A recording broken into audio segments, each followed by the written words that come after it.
London, an event that truly represents our diversity of the capital, especially the four boroughs that the race is run through. So we have Tower Hamlets, Southwark, Lewisham, and of course Greenwich.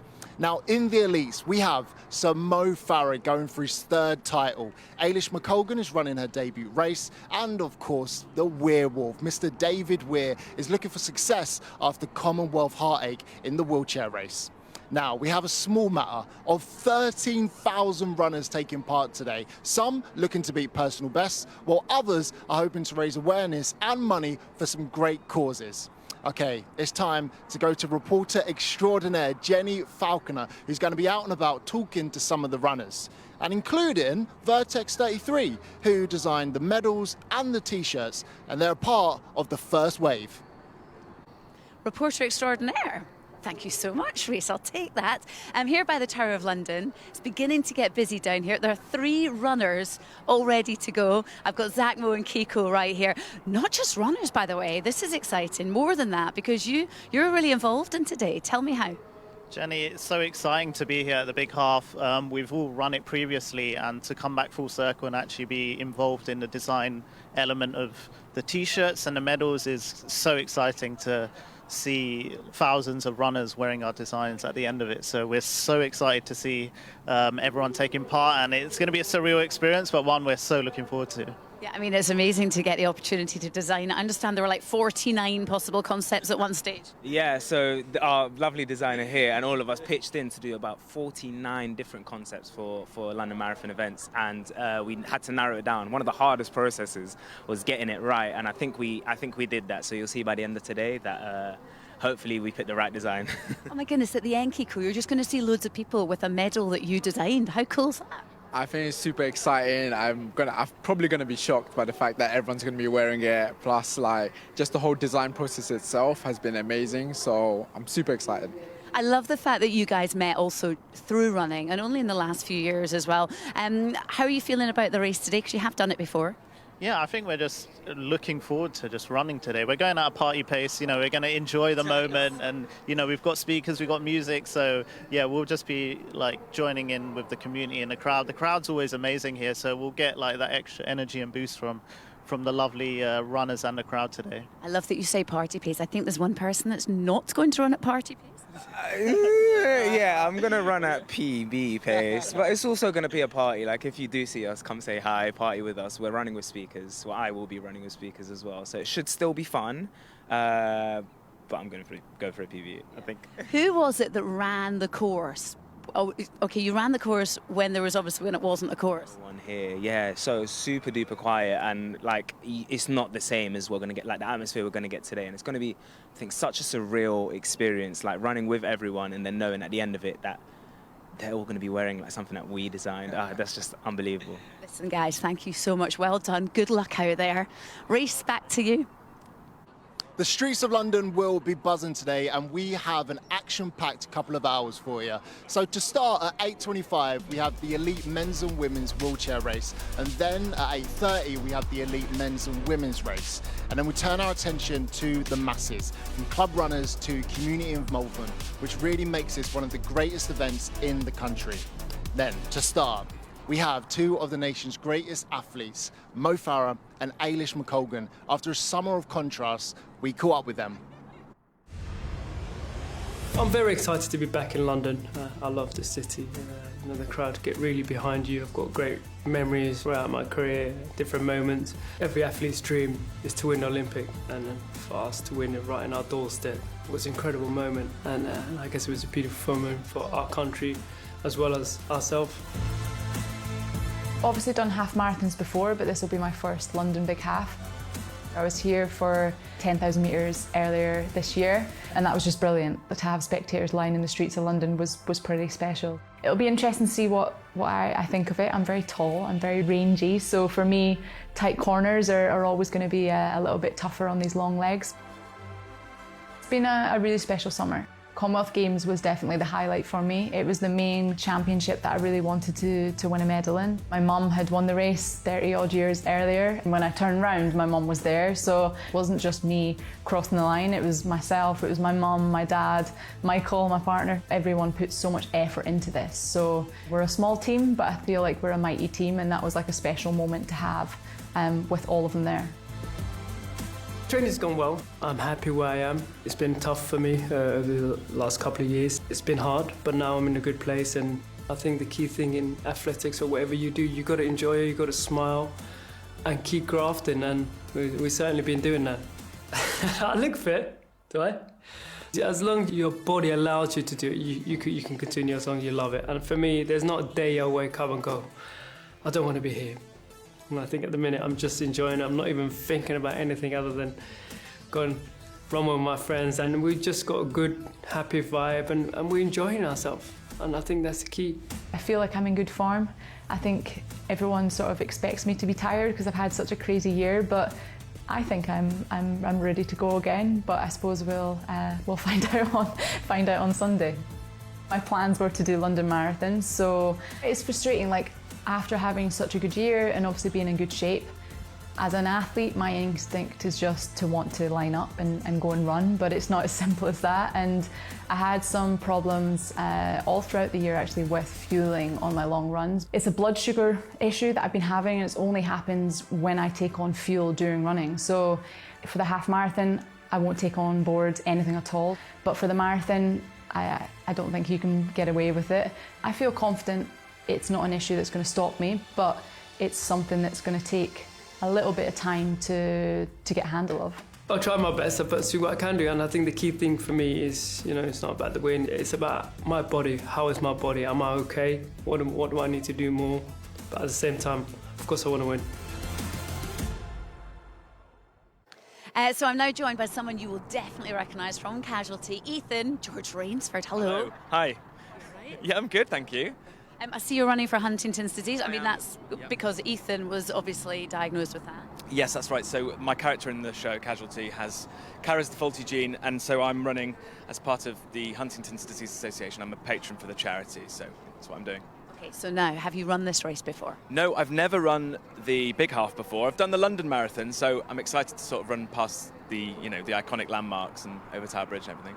And are you feeling fit? Are you feeling nervous? Come on, what are you feeling like this morning, George? Feeling half asleep, but I'm excited, yeah. I know that's the thing, you get up early on a Sunday, which traditionally would be many people's lie-in day. Yes, exactly, I know. Although I've got young children, so there's no lions anymore. And you're training for the London Marathon as well, is that right? I am, yes. So next month I'll be back doing the same, well, hopefully. Yeah. And again, running for the Huntington's Disease Association. Yeah, 4 weeks today. They actually say that this is a perfect race as a kind of build-up race for the big event. Yeah, I think so. And it's also quite good to sort of time your, the day out and, when to have your last banana and when to have your wee. Well, look, good luck. Are you going for a time or are you just running? I'll see how it goes and just try and enjoy it, I think. Look, it looks like it's a great weather for it, so I hope you enjoy it. Good luck. We'll see you at the end. Thank you. Nearly time for the elite wheelchair race to get underway. Earlier on in the week, we spoke to arguably the greatest ever wheelchair athlete, 10 years on from his glory at London 2012. He's surging, he's driving, he's pushing, and he's into the home straight. Where is the front? Where takes command? Where takes goal? It's one of the biggest things that's happened to me in my career. And that night was just something special.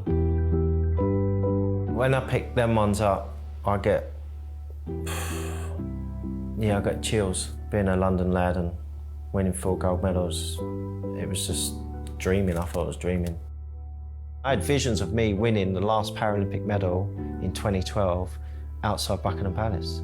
It's like a question of sport, who won the last gold medal in 2012, and it was me, So that's what I kept visualising when I was training, me winning that last medal, and I think that's what got me through on that last morning. And maybe I should have retired after 2012.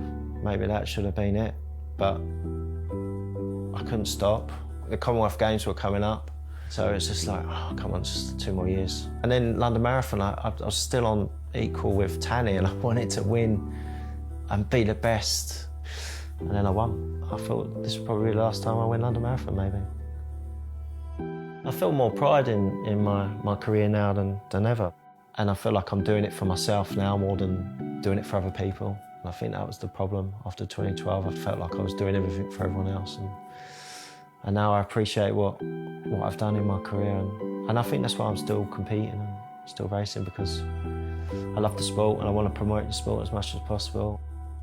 London Half is quite a new race for me. You know, it's great that the London Marathon are putting on other races, and they're always trying to improve the sport, and they want to be the best in all categories, and that's what we want. We want the best wheelchair racers, and we want the best races over here in Britain, because we can put on an event. I've done so many around the world, but you don't get the crowd that you do in London. So if it's a 10K, 5K or a mile or half marathon, I always say yes to a race in London because I just enjoy it. I'm doing it for myself and my family and my wife, and you know, when I'm around them, I'm just dad. I'm just dad. You know, I work my training around them. When they're here, I'll spend 100% with them, and that's what I want to do.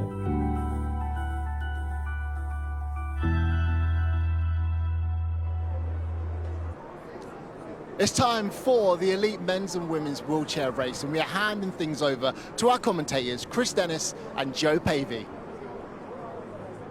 Rhys, thanks very much indeed. Good morning from the commentary box on a really good early Sunday morning here. And before we go any further, let's remind you, you can get involved in the programme over the next couple of hours through WeRunners1, hashtag WeRunners1, or The Big Half. We'd like your comments on Twitter and social media.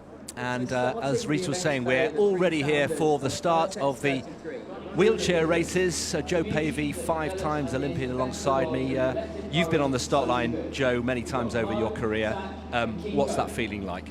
Yeah, very nerve-wracking, but you have that moment of calm where all you need to do is race, and these athletes will be feeling like that now. They've done all the hard work and they're going to be ready to go. There's the lineup for the women's wheelchair race. Sadly, we lost Shelley Woods through illness, and Shelley, if you're watching this morning, we wish you very well. So the standout name, Eden Raden Cooper, and last year's runner-up, Martina Snopek from Poland. And in the men's, we've already heard from David Weir, still going strong at the age of 43. Will we hear the Weirwolf roaring again on the streets of London in just under an hour's time? John Boy Smith, fresh from his victory at the Commonwealth Games, is also one of the favourites for this race. Women's start list, well, Joe, Eilish McColgan, what a summer she has had.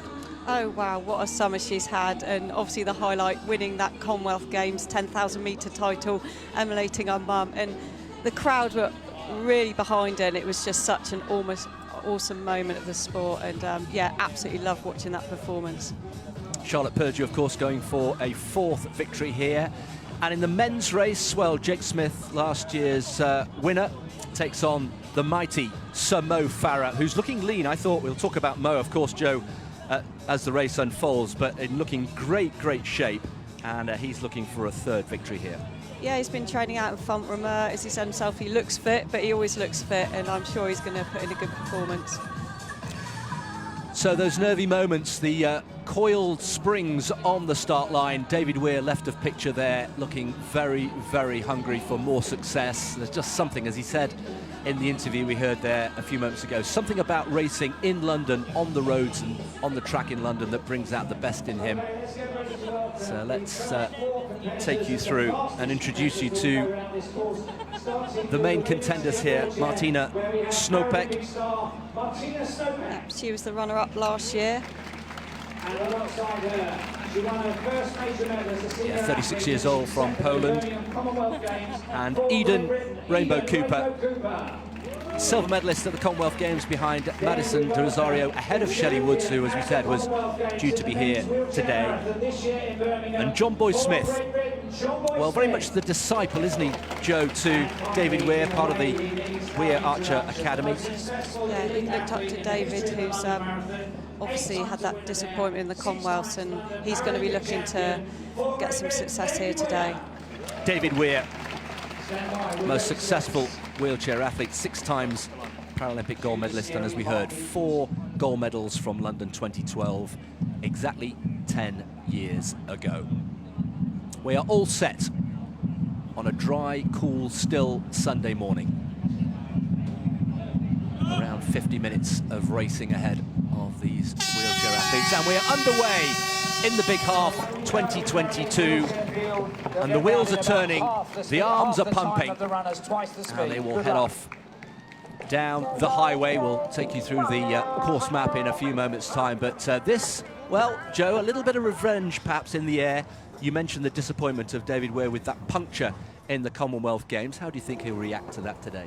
Yeah, I mean, that race was devastating, wasn't it? He had a 90-second lead. He was obviously looking like he was going to win the event, and that awful puncture that happened in the left tyre was so unfortunate. But David's had an amazing career. He's won the London Marathon obviously 8 times. He's 6 times Paralympic gold medalist, and like we were saying, 10 years since he won 4 gold medals in London 2012, where he got that nickname, the Werewolf, which showed the ferocity of his competing. But yeah, what a role model he is, and it's interesting how he's saying he's now enjoying the sport. He's achieved so much, he's doing it for himself now, and he'll put that disappointment behind him, but what character he showed in completing the race, even though that had happened to him. Well, and afterwards he said, you know what, where I come from, you just don't give up. And he felt bitterly upset. And actually, in fairness to John Boy Smith, who's leading the way here in the early stages in the yellow jersey, John Boy Smith said, of course he was pleased to win in Birmingham, get the Commonwealth Games title, but he didn't want to win by default. He wanted a proper race, and that's true racing spirit. Yeah, I mean, obviously they're great friends as well as rivals. He's part of the Weir Archer Academy as well, and he did shout across to David Weir what's happened, and he was distraught to find out what had happened to David during that race. He wanted a true race, but you know, obviously all congratulations to him for winning the Commonwealth Games, but the circumstances were different to what we'd hoped, in that, you know, we wanted the true racer. But yeah, what a talent John Boy Smith is, and it's brilliant to see him going from strength to strength. He's also gone as far as to say he thinks that David Weir should be knighted. So if the powers that be, and good morning to you, Your Majesty, if you're listening, perhaps something to think about. Sir David Weir, maybe. Oh, definitely. That's definitely so well deserved. I hope that happens. Apologies for the break-up in pictures here, but we're in the early stages of the men's and women's wheelchair races. The race is proper. There we are on the start line, just a few minutes away from the start of the big half 2022. Do you miss these moments, Joe? Just the last few minutes, you've gone through the warm-up and you know you're in shape. You just can't wait. Yeah, I do. I mean, you've got to enjoy it while you can still do it. But I still enjoy going to events, but I can't quite run as fast as I'd like, but I still enjoyed it. But yeah, I miss those big moments in those big races. Well, I noticed, forgive me, but I noticed you're still knocking out a 17-minute park run from time to time. Oh, thank you. Yeah, but not as good as the top ones, obviously. So wheelchairs approaching 3 minutes into their race. We'll be dipping in and out of their progress. There we can see on the left of the picture, Ailish McColgan. What a summer she's having, and Charlotte Purdue. So Mo Farah then.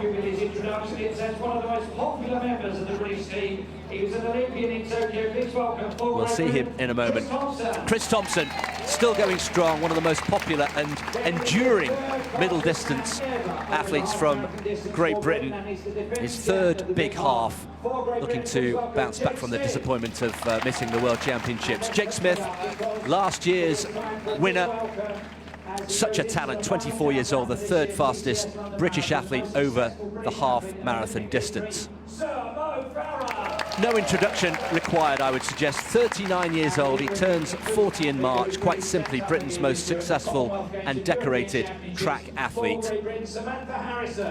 Samantha Harrison, well, what a terrific season she's had, both on the track and on the road. This is her third big half, 2 second places in the last 2 years. Charlotte Purdue, a 3-time winner. She really has owned this event over the years. She'll be going for a 4th victory today, the diminutive figure. And by contrast, the tall figure of Ailish McColgan. What a summer she's had. That Commonwealth Games title, just one of 4 medals won over the last few weeks. So we are all ready for the start of this 5th big half warm-up event for the London Marathon on the 2nd of October. Watch is ready.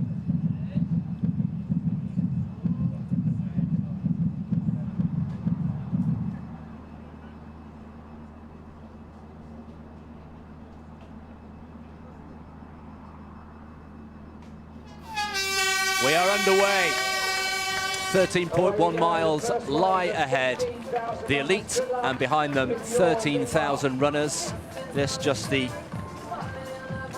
main event of a real collection of racing over the weekend. We've also got the New Balance Big Relay and the Big Mile later today.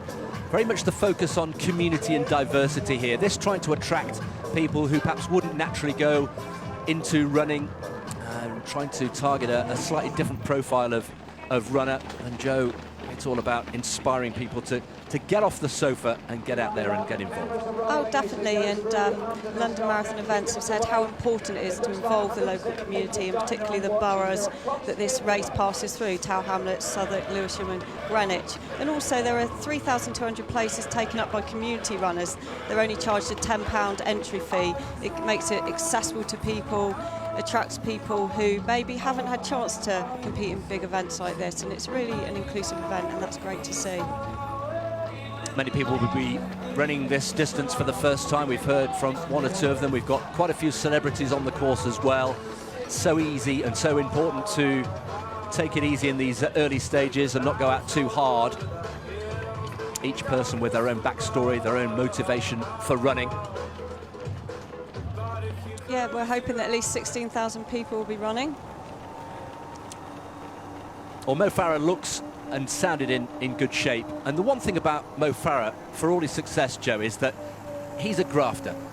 He is. I mean, he's worked and worked over the years. He's still enjoying his training. He's still out there encouraging others, seeing out there training with other athletes from the British squad out in Font-Romeu, and they're inspired by him. And he's always been good at that, inspiring the other runners around him and the next generations coming through. And he looks really composed there, doesn't he? Talking of composed, David Weir pumping hard. He's just coming out of the Limehouse tunnel there. You can see just a slight incline as they approach Canary Wharf. The four boroughs, just to remind you: Tower Hamlets here, then they'll cross into Southwark and then Lewisham and then end up in Greenwich in front of the iconic Cutty Sark.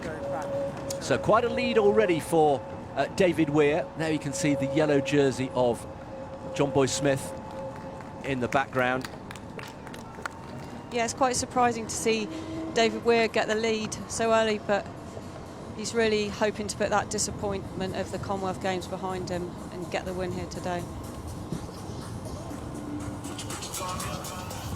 Well, I saw David Weir in action on the track in Lausanne a couple of weekends ago in 1,500 metres. His range is quite incredible, and we'll be dipping back into the wheelchair race as it unfolds. Mo Farah then out in front where he likes to be. Jake Smith, last year's winner, right of picture in the white vest. And we should also mention Jack Rowe, and it was quite a close finish in the end 12 months ago.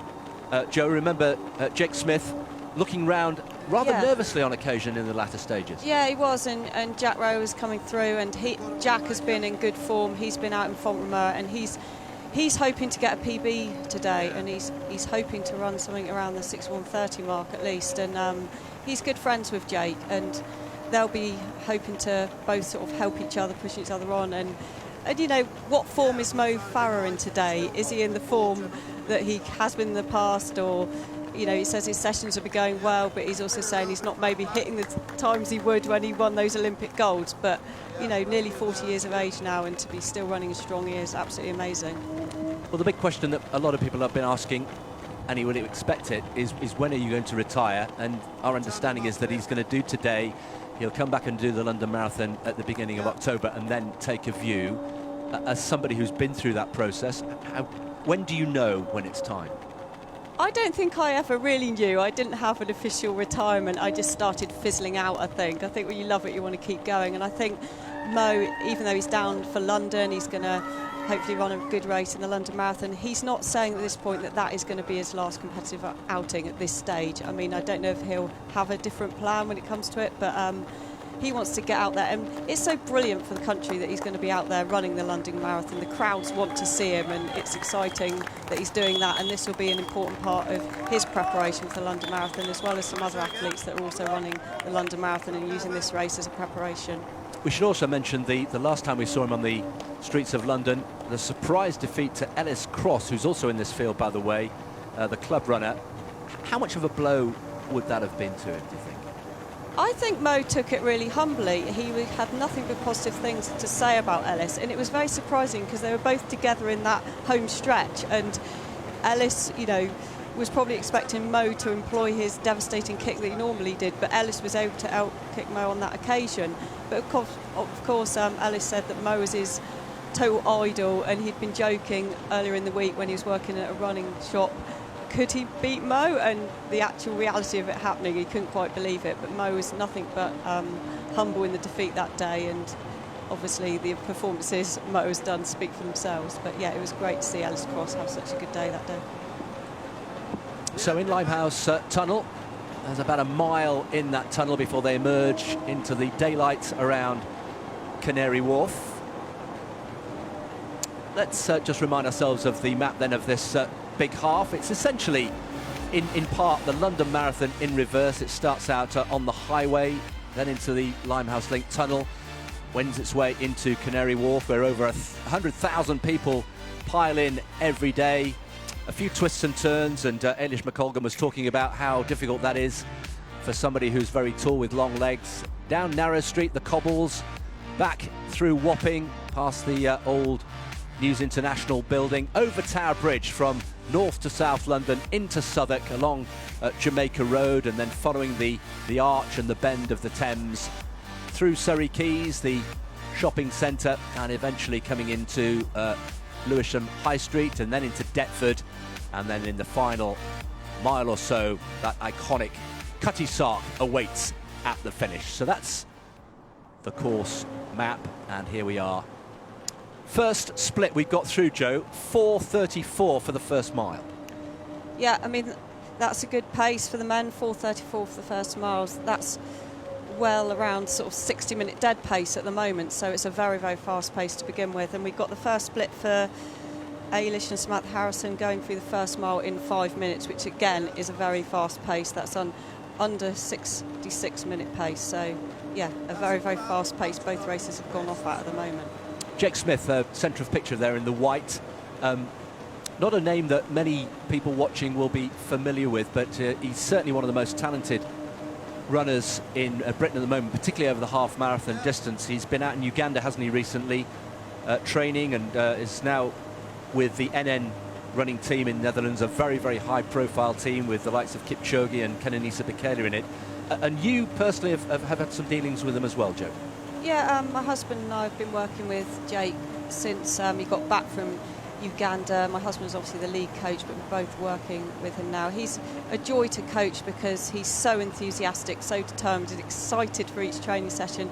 He is an amazing talent. He suffered some illness problems after coming back from Uganda, couldn't sleep properly, had a lot of food poisoning problems, things like that. Took him a while to work back, but he ran a PB in Parliament Hill in the trials, has been focusing on some track races in recent time. But yeah, he's still only 24 years old. He's third on the all-time list for the half marathon, and he's going to be pacing London later this year, and he's going from strength to strength, and yeah, he's a very, very exciting talent. Should also mention Andy Butchart as well. Andy Butchart making his debut here. He's third left of picture there, fresh from the Europeans and Commonwealth Games. It's been such a busy season, an unprecedented season, Joe, we should say, for the likes of Andy Butchart and Eilish McColgan. Yeah, I mean, Andy fared well. He was 7th in both the Europeans and the Commonwealth Games. It's been a tough year for all the athletes. I mean, how do you juggle the 3 championships? There's so many things to think about. Which events do you do at which ones do you prioritise? How do you recover from running at 3 different championships? And how do you deal with media attention like Eilish has had to have when you've had a big success and yet you're still getting ready for the next event? It's been so much for them to think about, both physically and mentally, definitely. Andy Butchart then, right of picture, who recovered from COVID after Eugene. He was nowhere near his best for the Commonwealth Games as they emerge from the Limehouse Link Tunnel. It's about a mile, just over a mile inside the tunnel. It's the second largest non-estuarial road tunnel in the UK after the Hindhead Tunnel in Surrey, opened in 1993. And they'll emerge blinking into the daylight, the daylight of an early Sunday morning here. So we've got well, a famous 5 there. We've got Ahmed as well on the right of picture. But Mo Farah looking very comfortable indeed. He's a two-time winner here. We should also mention the course record, Joe, that was set back in 2020. Kenenisa Bekele, we've had some outstanding runners in this very young event, really, but Kenenisa ran 60.22 back in 2020. Mo Farah's personal best, 59.32. Yeah, I mean, I remember that race, and actually our own Chris Thompson really pushed the pace in the very early stages before Bekele then reeled him in. But yeah, that was a sensational performance, breaking that course record. Omar Ahmed from Birchfield Harriers on the right of picture, just being obscured there by Andy Butchart. Yeah, Omar recently ran in the Antrim Coast Half Marathon, finishing 6th in 63.08, so he's had a bit of recovery to do to put together another race so quickly. Well, there's Eilish centre of picture. This is just a bit further back. They too just emerging from the Limehouse Link tunnel. Eilish McColgan with that very, very recognisable loping style, rangy style. Those were her own words, and she was very aware of the fact that there's quite a few twists and turns, Joe, in the Canary Wharf section of this race, and for a long-limbed runner like Eilish McColgan, how difficult is that? Yeah, I mean, she speaks of the twists and turns being difficult herself, but she's an amazing athlete to watch. She's so flowing and so deceptive because she has got that long ranging stride. She's going so much faster than it looks, I always think. She's running so fast, and yeah, it just looks so relaxed, and she's got a good kick finish as well, so she can really turn on that pace with the stride she's got. But yeah, she just looks very relaxed and in control. She's so professional, prepares well for everything, and you know, we heard the news on Friday that she's not going to make her debut this year in the London Marathon, and that's all to do with her professionalism. The problem she's had with sorting out the gels and the refuelling on her long run, she feels she's not quite ready, and she wants to be ready when she finally makes that debut. Yes, just to give it a technical name, it's rebound hyperglycemia, which is really where she's taking on energy drinks, which of course is so important, refueling such a big part of distance running, particularly over a marathon. Of course, you can't run it without. But she was getting a pretty quick early spike and then a big crash, and that's not good because you're obviously continuing to run while that's happening. So sensibly, she's working with some top-level nutritionists to try and get to the bottom of the problem. They recognise the problem, and they reckon they'll be getting it fixed between now and next April. So she's postponed her marathon debut from October, and will make her debut at the London Marathon in April 2023. And we see Sam Harrison, but also Callie Thackeray there, who's had a real breakthrough season. She was 6th in the European Championships. She's lowered her PB over 5k massively after originally planning to run in the marathon, and surprised herself for how quick she could run over the 5k, and turned her attention to that this year. And it's great to see that she's had a breakthrough year, as has Sam Harrison, finishing 6th in both the Europeans and the Commonwealth Games this year. She's a very exciting talent too. Just a little glimpse of Charlotte Purdue there, left of picture. Let's not forget her. 3 times she's won this race. She likes to start slowly and just work her way through. You cannot discount her, but there's a big gap, big difference, Joe, between the personal bests of Eilish McColgan and Charlotte Purdue. Eilish has the national record over the half marathon distance. Yeah, I mean, Eilish has been very strong on the road. She's set records in the 5k, 10k on the road this year as well. Obviously, Charlotte Purdue ran a brilliant course record last year of 69.51, and she's won this race 3 times. So this is the first time Eilish has run this race. It'd be interesting to see how it all pans out. There's Eilish again. Let's have a look. So there we are, early stages of the race. Mo Farah, left of picture, leading the way with Jake Smith, who's got that really nice bouncy. He's up on his toes, isn't he? Jack Rowe just behind as well. Andy Butchart in the mix there. And then in the women's race, Eilish McColgan loping along in that, as you say, looks slightly awkward style, but it's so effective and so deceptive as well. You're absolutely right that she's really is going along at quite a lick. Back to the women in just a moment. But, well, Mo Farah, it feels like we've been watching Mo Farah and enjoying his performances on the track and on the road for so long. It's worth reminding ourselves, Joe, isn't it, that he's still the British record holder at all distances from 1,500 metres to the marathon, an astonishing range. Oh yeah, he's got such a range of talent. Of course, national record holder, like you said, for 1500, 3:28. I mean, it's absolutely phenomenal. 10,000 metre PB of 26:46, and yeah, I mean, how can you keep describing how amazing Mo is? You know, 4 Olympic golds, 6 World Championship golds, and I always remember the Super Saturday when, of course, he won that 10,000 metres to cap off the day when you'd already had Jessica Ennis-Hill and Greg Rutherford also winning gold that day. A better day in athletics for you? Can that be beaten? Super Saturday?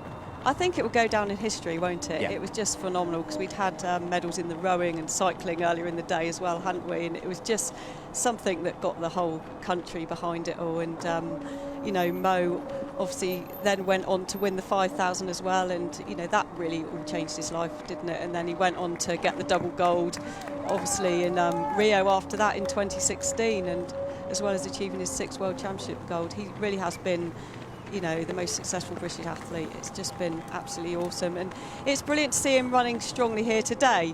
You know, people write him off, talk about retirement, and there he is pushing the pace in a big race like this. Yeah, through Canada Square in Canary Wharf. Lots of 100,000 people plus work here every day, and there is Mo Farah back on the streets of London again. There are 2 words that comes out of an interview with Mo Farah time and time again, and it's never a problem to hear him talk about it: enjoyment and hard work. And those are 2 things I think that are the bywords for Mo Farah. He's still prepared to put in the work at the age of 39, and as he said in his short interview we heard before the race, if you're not enjoying this, then it's time to pack up, and he clearly is still enjoying himself. Yeah, you wouldn't keep going if you don't enjoy it, and he said himself he's really enjoying it. He loves training. You can see how he encourages the people around him when he's training with them, with his training partners, and yeah, he loves it. Eilish striding out. This has been such a busy summer for her.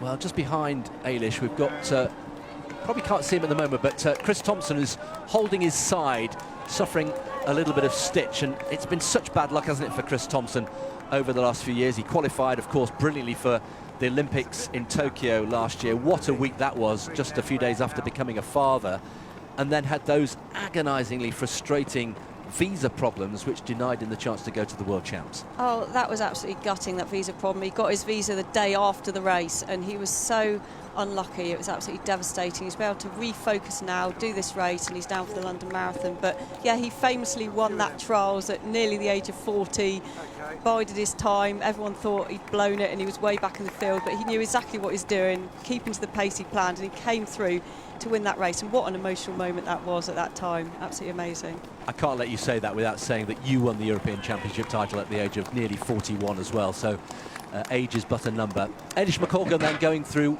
several of these twists and turns.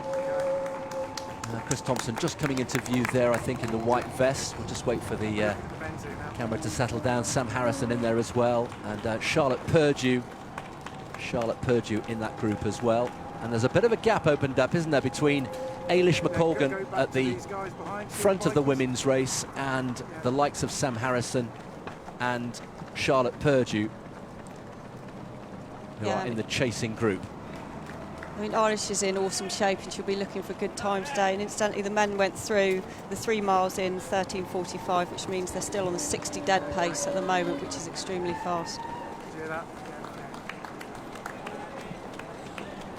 Sam Harrison there has had a great season on the track, as we mentioned. And she's what you call an accidental runner. She really only took to running after running a half marathon in Nottingham back in 2018. So she's a late bloomer, if you like.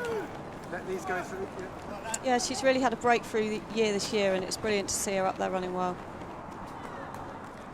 Now, Chris Thompson, sorry to cut in, Joe, but Chris Thompson now, first glimpse of him, we're getting reports that you can see he's struggling, and is he going to step off? It takes a lot for Chris Thompson to step off the road, but he really clearly is in some distress. He does look distressed, and obviously this is really early stages for him to be so distressed. That's really sad to see, and just hope he's okay. Well, we wish him well. He's in great shape going into Eugene, and the frustration of not having been able to compete there must be still lingering there. Jake Smith, though, looking good on his toes. Mo Farah, Jack Rowe there, centre of picture, approaching 20 minutes of racing. Andy Butchart, hope he's recovered from COVID. So many challenges for these athletes over the last couple of years, the busy summer, but also, you know, you can't ignore, as is the case for the wider public, that COVID has been a major factor. COVID has really knocked a lot of athletes. It's not been an illness they've been able to get over very easily. Eilish had COVID earlier in the year, which affected her ability to perform at the World Championships, but thankfully she was able to turn it around and run so amazingly at the Commonwealth Games. But yeah, it's affected so many athletes, and of course all through the pandemic all their training and preparation has been affected as well, so athletes have been through a lot through COVID, just as everyone else has been. So this leading group of 5 have stretched away, approaching the 5-mile mark. There you can see the split time. So a little bit erratic at the moment. 4:23, the quickest of the miles so far. 4:47 through the 3rd mile. And Jake Smith will be emboldened, having won last year. And what a thrill for these athletes taking on the legend that is Mo Farah. And of course, Mo Farah has been here and seen it all and done it before. Yeah, Jake will be loving running alongside Mo there, you know, one of his idols. He'll be well excited. Should also mention the field, we've got the likes of Phil Sesemann, who was 4th last year. He's the junior doctor in Leeds, who was first British runner home in Munich at the European Championships. He's the man with a dog called Kipchoge. What a name for a dog. I know. I wonder what people think when they shout that name in the park. Absolutely brilliant. I wonder if the dog's as quick as Elliot. Back to Eilish, who's starting to open up quite a gap. We'll bring you confirmation of that gap as soon as we can, but there is a clear lead now. Eilish McColgan. She said the highlight of her summer was the Commonwealth Games 10,000 metres gold, and of course the crowd in Birmingham was absolutely electric. Now a little bit of a downhill. Wheelchairs, let's just dip into the wheelchairs as they cross Tower Bridge. David Weir leading the way, and Danny Sidbury in 2nd place. These two have opened up quite a gap. Danny Sidbury, who is better known for shorter distances. He won Commonwealth Games silver over 1,500 metres, and he won both the Westminster Mile and the Vitality London 10K. Danny Sidbury is right on the shoulder, right on the back wheel of David Weir. Yeah, and that's interesting to see. Obviously, David known for the longer distances, and he'll be wanting to burn off Danny, who's got a faster finish maybe at the end over the shorter distance. Well, these 5 are now starting to form a nice group. And just talk to us, Joe, briefly about what it's like when you've got this breakaway group, 5, all looking very comfortable indeed. How much working together or against each other will be going on? Yeah, I mean, it's impressive to see such a group of them there at this pace. They'll be working off each other, sheltering a bit from the wind, being able to keep their form relaxed. Sometimes when you're out on your own, there's so much to think about. You're trying to keep your form relaxed. It's working with a clock, but they'll be able to work off each other, which is really helpful. John Boy Smith, who's in 3rd place. John Boy Smith in pursuit, but quite a gap between David Weir, Danny Sidbury and John Boy Smith in 3rd place. So he's got a bit of work to do in the second half of this race. Tower Bridge, of course, north to south of the river, and then there's a sharp left turn off the bottom of the bridge into Tooley Street.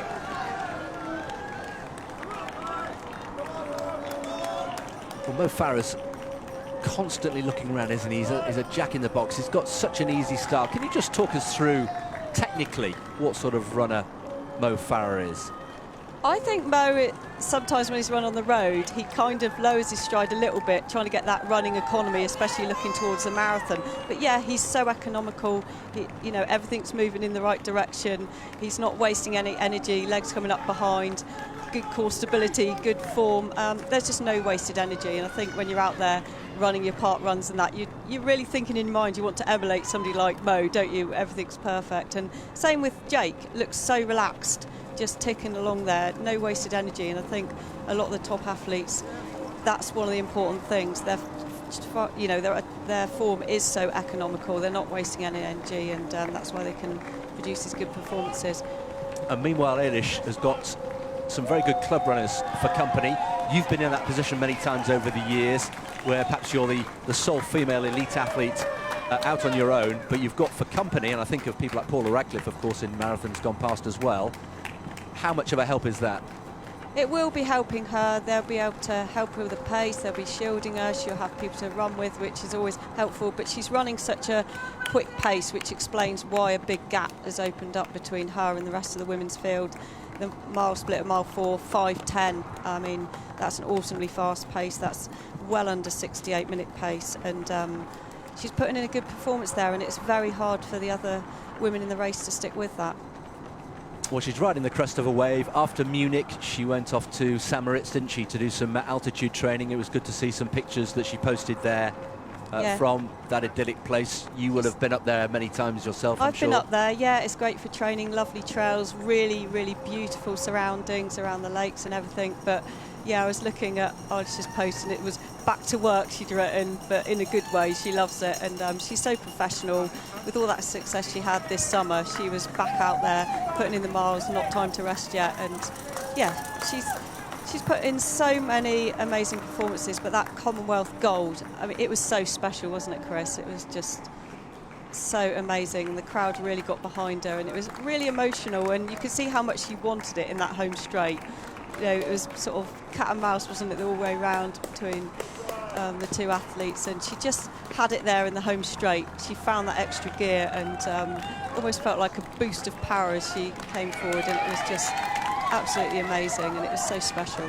Just through 5 miles in, just outside 25 minutes, you can see there the entrance to the Limehouse Link tunnel that they went through a few moments ago. So they've gone through Canary Wharf and they're now back along the highway on their way to Tower Bridge.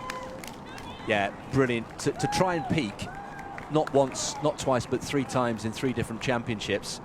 And just to put some context on how busy Eilish McColgan has been, she had 7 races in 30 days. She ran a total of, or the equivalent of 125 laps, and it produced 4 medals. And, you know, it was so nice to hear her talking about how important the team around her is. We all know about her mum, of course, Liz McColgan, but we shouldn't forget her father, Peter, and Michael Rimmer, her partner, who was obviously a very, very well-known 800-metre runner in his own right. Yeah, he won silver at the European Championships in Barcelona, and he's a great support to her. He trains with her, you know, does all the sessions, often goes on the bike, and yeah, big part of her success, definitely. And Eilish was the first British distance runner to compete in 6 outdoor finals in the same season, so that's another thing to her name. But yeah, all the things she had to do to recover and dealing with the massive attention she got after winning that Commonwealth gold, and still come back at the Europeans and win a silver, you know, in the 10,000 metres and a bronze in the 5,000 metres at the Europeans. And of course she came back and won the silver in the 5,000 in the Commonwealths after that amazing 10,000 metre performance. Saw Mo Farah just taking on some liquid there. We've got 2 drink stations, actually formal drink stations, on this race. Mile 6 they're just going through there in just under 28 minutes at 6 and 11. And we were talking earlier, Joe, about refuelling and the importance of it and the problems that Eilish McColgan has had. Did you ever experience any difficulties with refuelling? I think I never really got my fuelling right, and I definitely felt in one of the marathons I did, I took on gels as planned, and suddenly I felt worse, and maybe that had happened to me. And also it seemed as though my legs almost went into cramp, and I did feel dizzy. And it is a thing that is really difficult to get right in the marathon. You know, people talk about moving up in distance, but of course even in the half marathon at an elite level, most athletes wouldn't really take on any fuel, and so going up to the marathon, it's not just about being on the start line, it's about your fueling strategies and getting that right to get your best performance. And the rebound hypoglycemia means that you take on the gel, your blood sugar spikes suddenly, but then suddenly drops, which is what leaves you feeling dizzy. And you know, there are things you can do, trying different gels, trying different formulas, taking certain amounts, and she needs to get that right. And she's a very professional athlete. She doesn't want to go into that London Marathon before she knows she's got all her preparation right. And of course, when there's been so many championships this year, that's reduced the time she's had available to do that. Yeah, the last thing you want is to make your marathon, your full marathon debut, and for it to all go horribly wrong because of something that you're still trying to work out. So she will make her full marathon debut in April next year. She said she was delighted that she didn't have to wait a full 12 months. It's only 7 months until the London Marathon goes back to its traditional spot of April. Yeah, the men went through mile 6 in 4 minutes 45 for that split, and elapsed time is 28 minutes, which means they're sort of around 61-minute pace. Yeah, 61-minute pace, target bit. pace, 4:47, 4:40, 4:53, and they've quickened up in the last one to 4:45. So they have just upped the tempo a little bit, and this group of 5 are well clear. Just saw Jake Smith just move to the front momentarily there. Still looking very nice and sharp on top of his toes. Andy Butchart just staying out of trouble there as well. And Jack Rowe, who gave it a real go, didn't he, last year? He was closing all the time on Jake Smith in the latter stages, and well, we'll never know, but had the race been maybe an extra, what, half a mile, quarter of a mile longer, he may have caught him. Yeah, I think Jake felt a bit unfamiliar with the course at that point. He seemed to be looking around. He wasn't sure exactly where the finish gantry was, and he was, I think, asking people how long to go. But I think, you know, hopefully he can be more controlled this year. But I think he put in such a great performance last year, but he probably wasted a bit of energy by looking around so much. And I think now he's gaining experience, gaining maturity, and he's racing really well there today. He looks relaxed. This will be good for him to have a race where he can just focus on racing, because there's so many good athletes around him, and he can just relax into this, you know, this pace. He's also going to be one of the official pacemakers for the London Marathon on the 2nd of October is Jake Smith. We believe perhaps with the lead group potentially, or is that yet to be confirmed? Yes, I mean, that's the most likelihood he will be with the lead group. You know, he's experienced at pacemaking.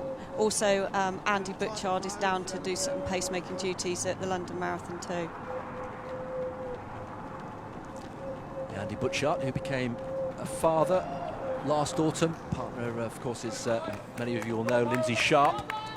Son Max was born in autumn last year. Andy Butchart there in 3rd place. Mo Farah's just dropped off the back of this group of 5 momentarily, just being obscured there by Andy Butchart. And they're now, rather than being 5 abreast, they're just starting to go single file. And, well, Jake Smith and Jack Rowe starting to assert their authority here.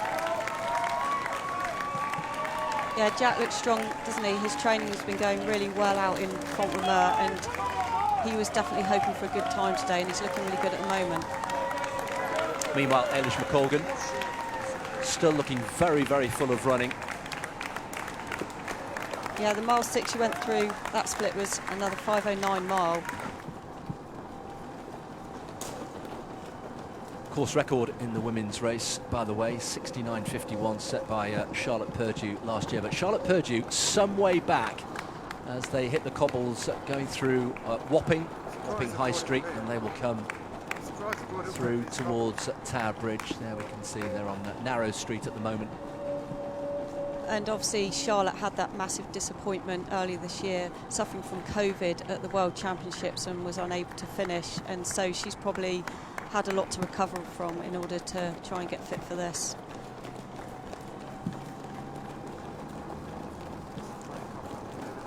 Well, Hamish McColgan, after this busiest of summers, is still looking full of running. What's the, as they on the cobbles, I'm prompted to ask you this, Joe, transition from track to road, how did you find that? How difficult is that? Yeah, it is difficult. I mean, these days another topic is the improvements in the shoe technology, isn't it? And with the carbon plate and the extra cushioning, it does enable athletes to put together more road races. You can recover a lot more quickly, as well as it producing quicker times for athletes. But the recovery is a lot easier. I mean, way back in my day trying to run a marathon, you're running in a sole so thin as you can get, so you can actually feel the road, whereas these days so much more forgiving on the legs, and that does help with doing these big road races. But yeah, there is a lot of transition involved. Maybe you want to run a bit more economically, you've got to take in twists and turns, hills, cobbles, all sorts of things come into play. But yeah, I mean, Eilish has run phenomenally on the road this year. Women into the second half of the race. Meanwhile, the men just coming down off the top of Tower Bridge with a group of 4 now from the group of 5. And so the athlete there nearest to camera is Omar Ahmad from Birchfield Harriers, who looks as though he's in the process of being dropped as they come down off the top of the camber, the highest point of the bridge. down with a bit of extra momentum. So 5 become 4. We've got Jack Rowe, last year's runner-up, Jake Smith, last year's winner in the white, Andy Butchart, we know all about him, and then just obscured behind Jack Rowe, the incomparable Mo Farah. Yeah, and they went through 7 miles in 32.54, a split of 4 minutes 49, so they're well under, the 62-minute pace. Doesn't look as though they'll be challenging the course record here today, but that's not important for these runners. They'll be just wanting to get a good run out. We've already mentioned that Jake Smith and Andy Butchart will be on pacemaking duties. There is Ellis Cross. We mentioned him early on. Ellis Cross, who, came up with the surprise performance of 2022. He's making his debut here, beating Mo Farah. There he is in the black, just going past the camera from Surbiton, beating Mo Farah at that Vitality 10K in May. Yeah, that was a big moment for him after being busy working in a running shop, and it was an exciting day for Ellis, definitely. Well, Omar Ahmad has rejoined that group, having looked as though he was in the process of being dropped on the bridge. They're now down Tooley Street, so they have left the borough of Tower Hamlets, and they're now in Southwark, going along parallel to the River Thames. This is the second group of women. Charlotte Purdue, we haven't seen much of her. Right of picture, the diminutive figure, the 3-time champion, and Sam Harrison with a number of club runners for company. You mentioned what a difficult year it's been for Charlotte Purdue, and so many athletes coming back from COVID. And I suppose the basic point is you don't know how long it's going to take to fully recover. No, you don't, and she didn't actually realise that she had COVID until when she was in the race. She just felt bad from the start. Her breathing was off. She's finding it difficult to breathe, difficult to relax, and was unable to finish, and then took that COVID test and realised it was positive, and it explained why she felt so terrible. She's had some desperately bad luck generally with global championships. She's had to miss the Olympics. Yeah, she was devastated not to be selected for the Olympic Games in Tokyo, but obviously made a massive comeback by running so well in the London Marathon that year, running 2:23, which was a phenomenal time for the marathon.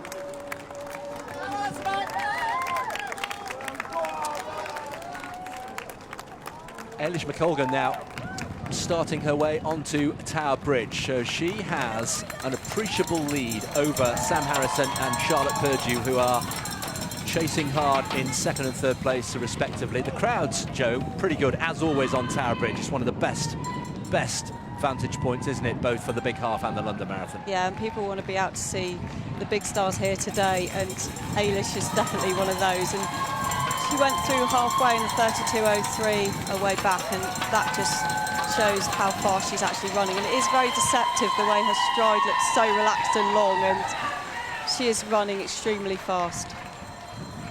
32:03 I can confirm for Eilish McColgan through halfway in 32:03.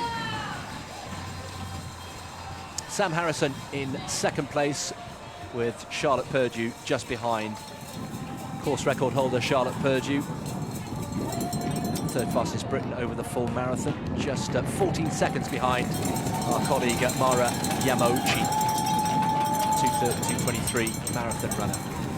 It's proving to be an interesting race between those two. It is. This is just going to give you a sense of the lead that Eilish McColgan has. So we know that Sam Harrison and Charlotte Purdue are midway through Tower Bridge. And Eilish is already off the bridge and into Tooley Street. And this is a demonstration and an idea of the lead that Eilish McColgan has over Harrison and Purdue in second and third places respectively. It's a comfortable lead.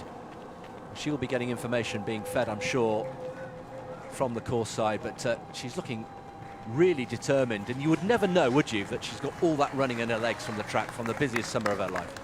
No, you wouldn't. She looks well in control. Looking at her watch, I mean, of course, Eilish has run amazingly on the road earlier this year, as well as those amazing track performances. She broke the British 5K world record in February, running 14:48. She broke the British half marathon record, 66:26, and in May broke the British and European 10K road record at the Great Manchester Run, running 30:19. Steph Twell also in the race. Good to see her again. I'm so pleased to see her back running. She's had a nightmare time with injuries. Had run a great 2:26 way back in 2019 in Frankfurt, and has struggled since. Did run in the Olympics, but wasn't able to run at her best, and she's suffered a lot of injuries. Just great to see her back.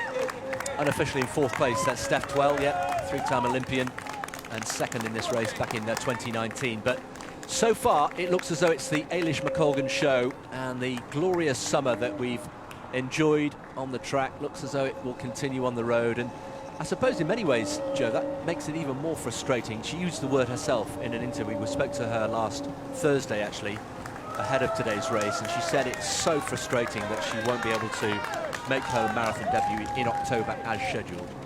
Yeah, she must be disappointed with that, but it has been such a busy summer, and she wants to sort this issue out, and with it being so busy, she really hasn't had a chance to sort it out in the way she would have liked to make sure she gets her best performance. The men still a group of 5, and that's been the case for the last quarter of the race.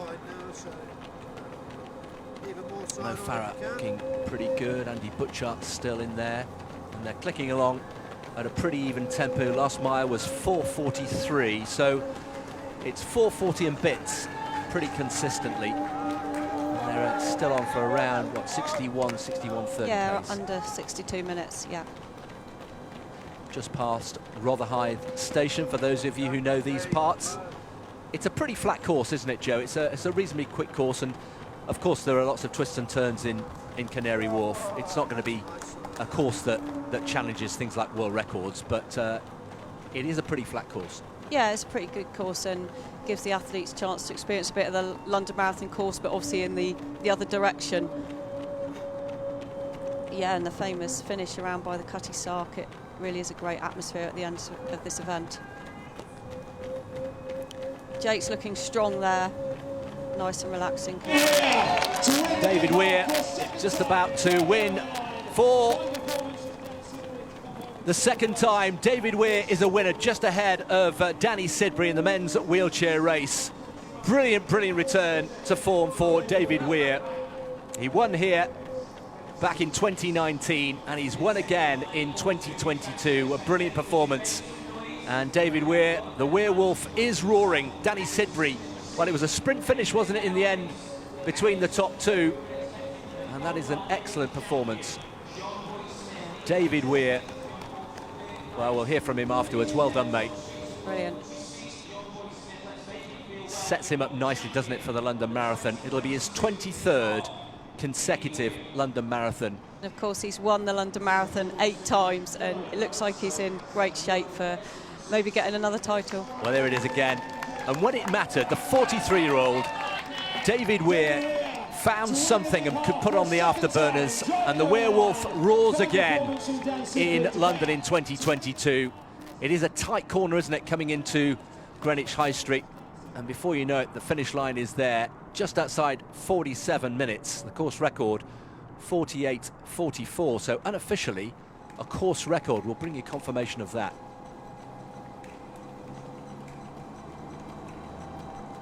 And Eilish is looking strong there, still pushing the pace.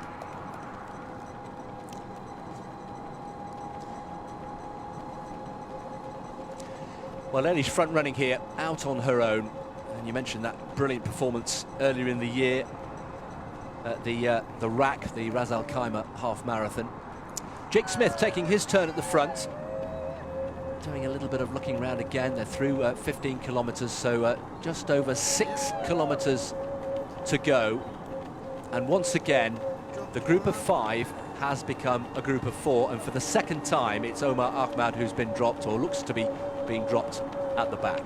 Yeah, and of course Omar competed in Antrim, and it was only last weekend where he had a great run, and it would have been difficult for him to recover in time to run at his best here today, and he's looking around a bit as well, but he's still running well. But Jake looks composed, Jack Rowe looks very composed as well, and they'll be aware of how fast Mo can finish, so whether they'll try and push on the pace towards the later stages.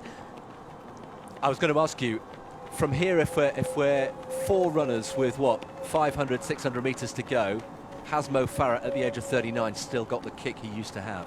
Well, Mo's kick is so phenomenal, it would take a lot for it to reduce significantly at this stage, wouldn't it? But it's whether he's got enough left to produce that. You saw when Ellis Cross beat him, Mo wasn't having a good day, and if you're not having a good day, you can't produce that kick. But you would think that the other athletes are going to be thinking, if they're feeling strong, they will need to maybe try and push on the pace a bit, because Mo's kick is going to be devastating if he's got enough left. Just an increase in tempo, I sense, and cadence from Jake Smith, who's looking very, very intent, isn't he? He's looking fully focused. Mo Farah, OK, he's wearing shades, but there's just something so effortless that looks natural, doesn't it, for Mo Farah? That mile 9, 4:56, was a bit of a slower mile, so it may be that Jake is sensing that and thinking he wants to up the tempo a little bit. All 4, you can make a case for any of these 4. They're looking very comfortable indeed, just sizing each other up, approaching 46 minutes of running. They're into the last 6 kilometres. Mo Farah has been in this position so many times before. He won't have raced against the likes of Jake Smith and Jack Rowe many times. Andy Butchart, of course, he has raced against. And worth mentioning as well, Mo Farah, 40 in March. Chris Thompson already in his 40s, and those two, gold and silver, weren't they, at the European Championships back in 2010? Yeah, Chris got that silver medal in the European Championships. And way back, Tomo, you know, when they were young, under 20s, under 23-year-old athletes, Tomo often got the better of Mo, and they became great teammates all these years. Yeah, he's one of the most popular and respected athletes in British sport is Chris Thompson. So Eilish McColgan out on her own, as she has been for pretty much the whole race, right of picture. And in the men's race, well, we've got a real dust-up waiting to happen here. 4 athletes. Omar Ahmad has been dropped now, and it's Jake Smith, last year's winner, leading the way from Jack Rowe and Mo Farah. So Mo Farah, Andy Butchart there has just been really keeping his powder dry, staying out of trouble, just happy to continue in the slipstream. A little bit of a question mark over Andy Butchart again, coming back from COVID as they pass mile 10. Yeah, Eilish is looking really, really strong there, really relaxed. She's got no runners behind and with no runners around her now, but she's used to this. We've seen her in road events before where she can just keep pushing the pace. She's got a very good ability of pacing, very metronomic. You saw that in some of the track races she did, keeping the K reps exactly where they wanted to be. So she's very experienced. She's sometimes looking at her watch. She knows exactly what pace she's running and looks very in control there. Very happy running on her own.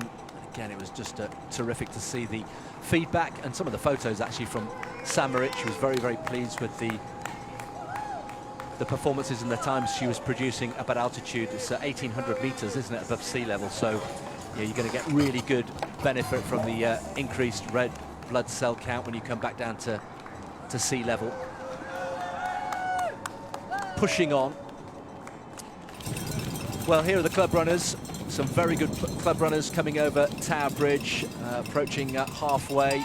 This is a great feeling for anybody who's done it. This is, of course, the reverse of the London Marathon course. Here they're going from north to south, whereas in the London Marathon on the 2nd of October they'll be going in the other direction. But great crowds, the iconic Tower Bridge. And here's the 4th place in the men's wheelchair race. Michael McCabe coming through 4th place behind John Boy Smith. So we have 4 wheelchair racers home in the men's race. Just to reiterate, David Weir just waiting for confirmation of the winning time, but unofficially a course record for David Weir. 2nd place, Danny Sidbury. John Boy Smith in 3rd, and there Michael McCabe coming home in 4th place. A really good performance by Michael McCabe. Back to the gang of 4. Yeah, the last mile, mile 10, was a 4:41 split went through in 47.17, so they're kind of around this 62-minute pace or just below. It's interesting to see Mo feeling strong, making up a bit of a gap there. Is it decisive? Can the others go with him? Well, this is Mo Farah putting on the afterburners here, isn't it? He's got so many gears he can go to. And in the blink of an eye, what is it, less than 30 seconds since we said gang of four, the gang of four is now Mo Farah in front with Jake Smith and Jack Rowe, last year's 1 and 2, already, 10 metres behind, and Andy Butchart off the back of that. This is decisive. This is business-like from Mo Farah.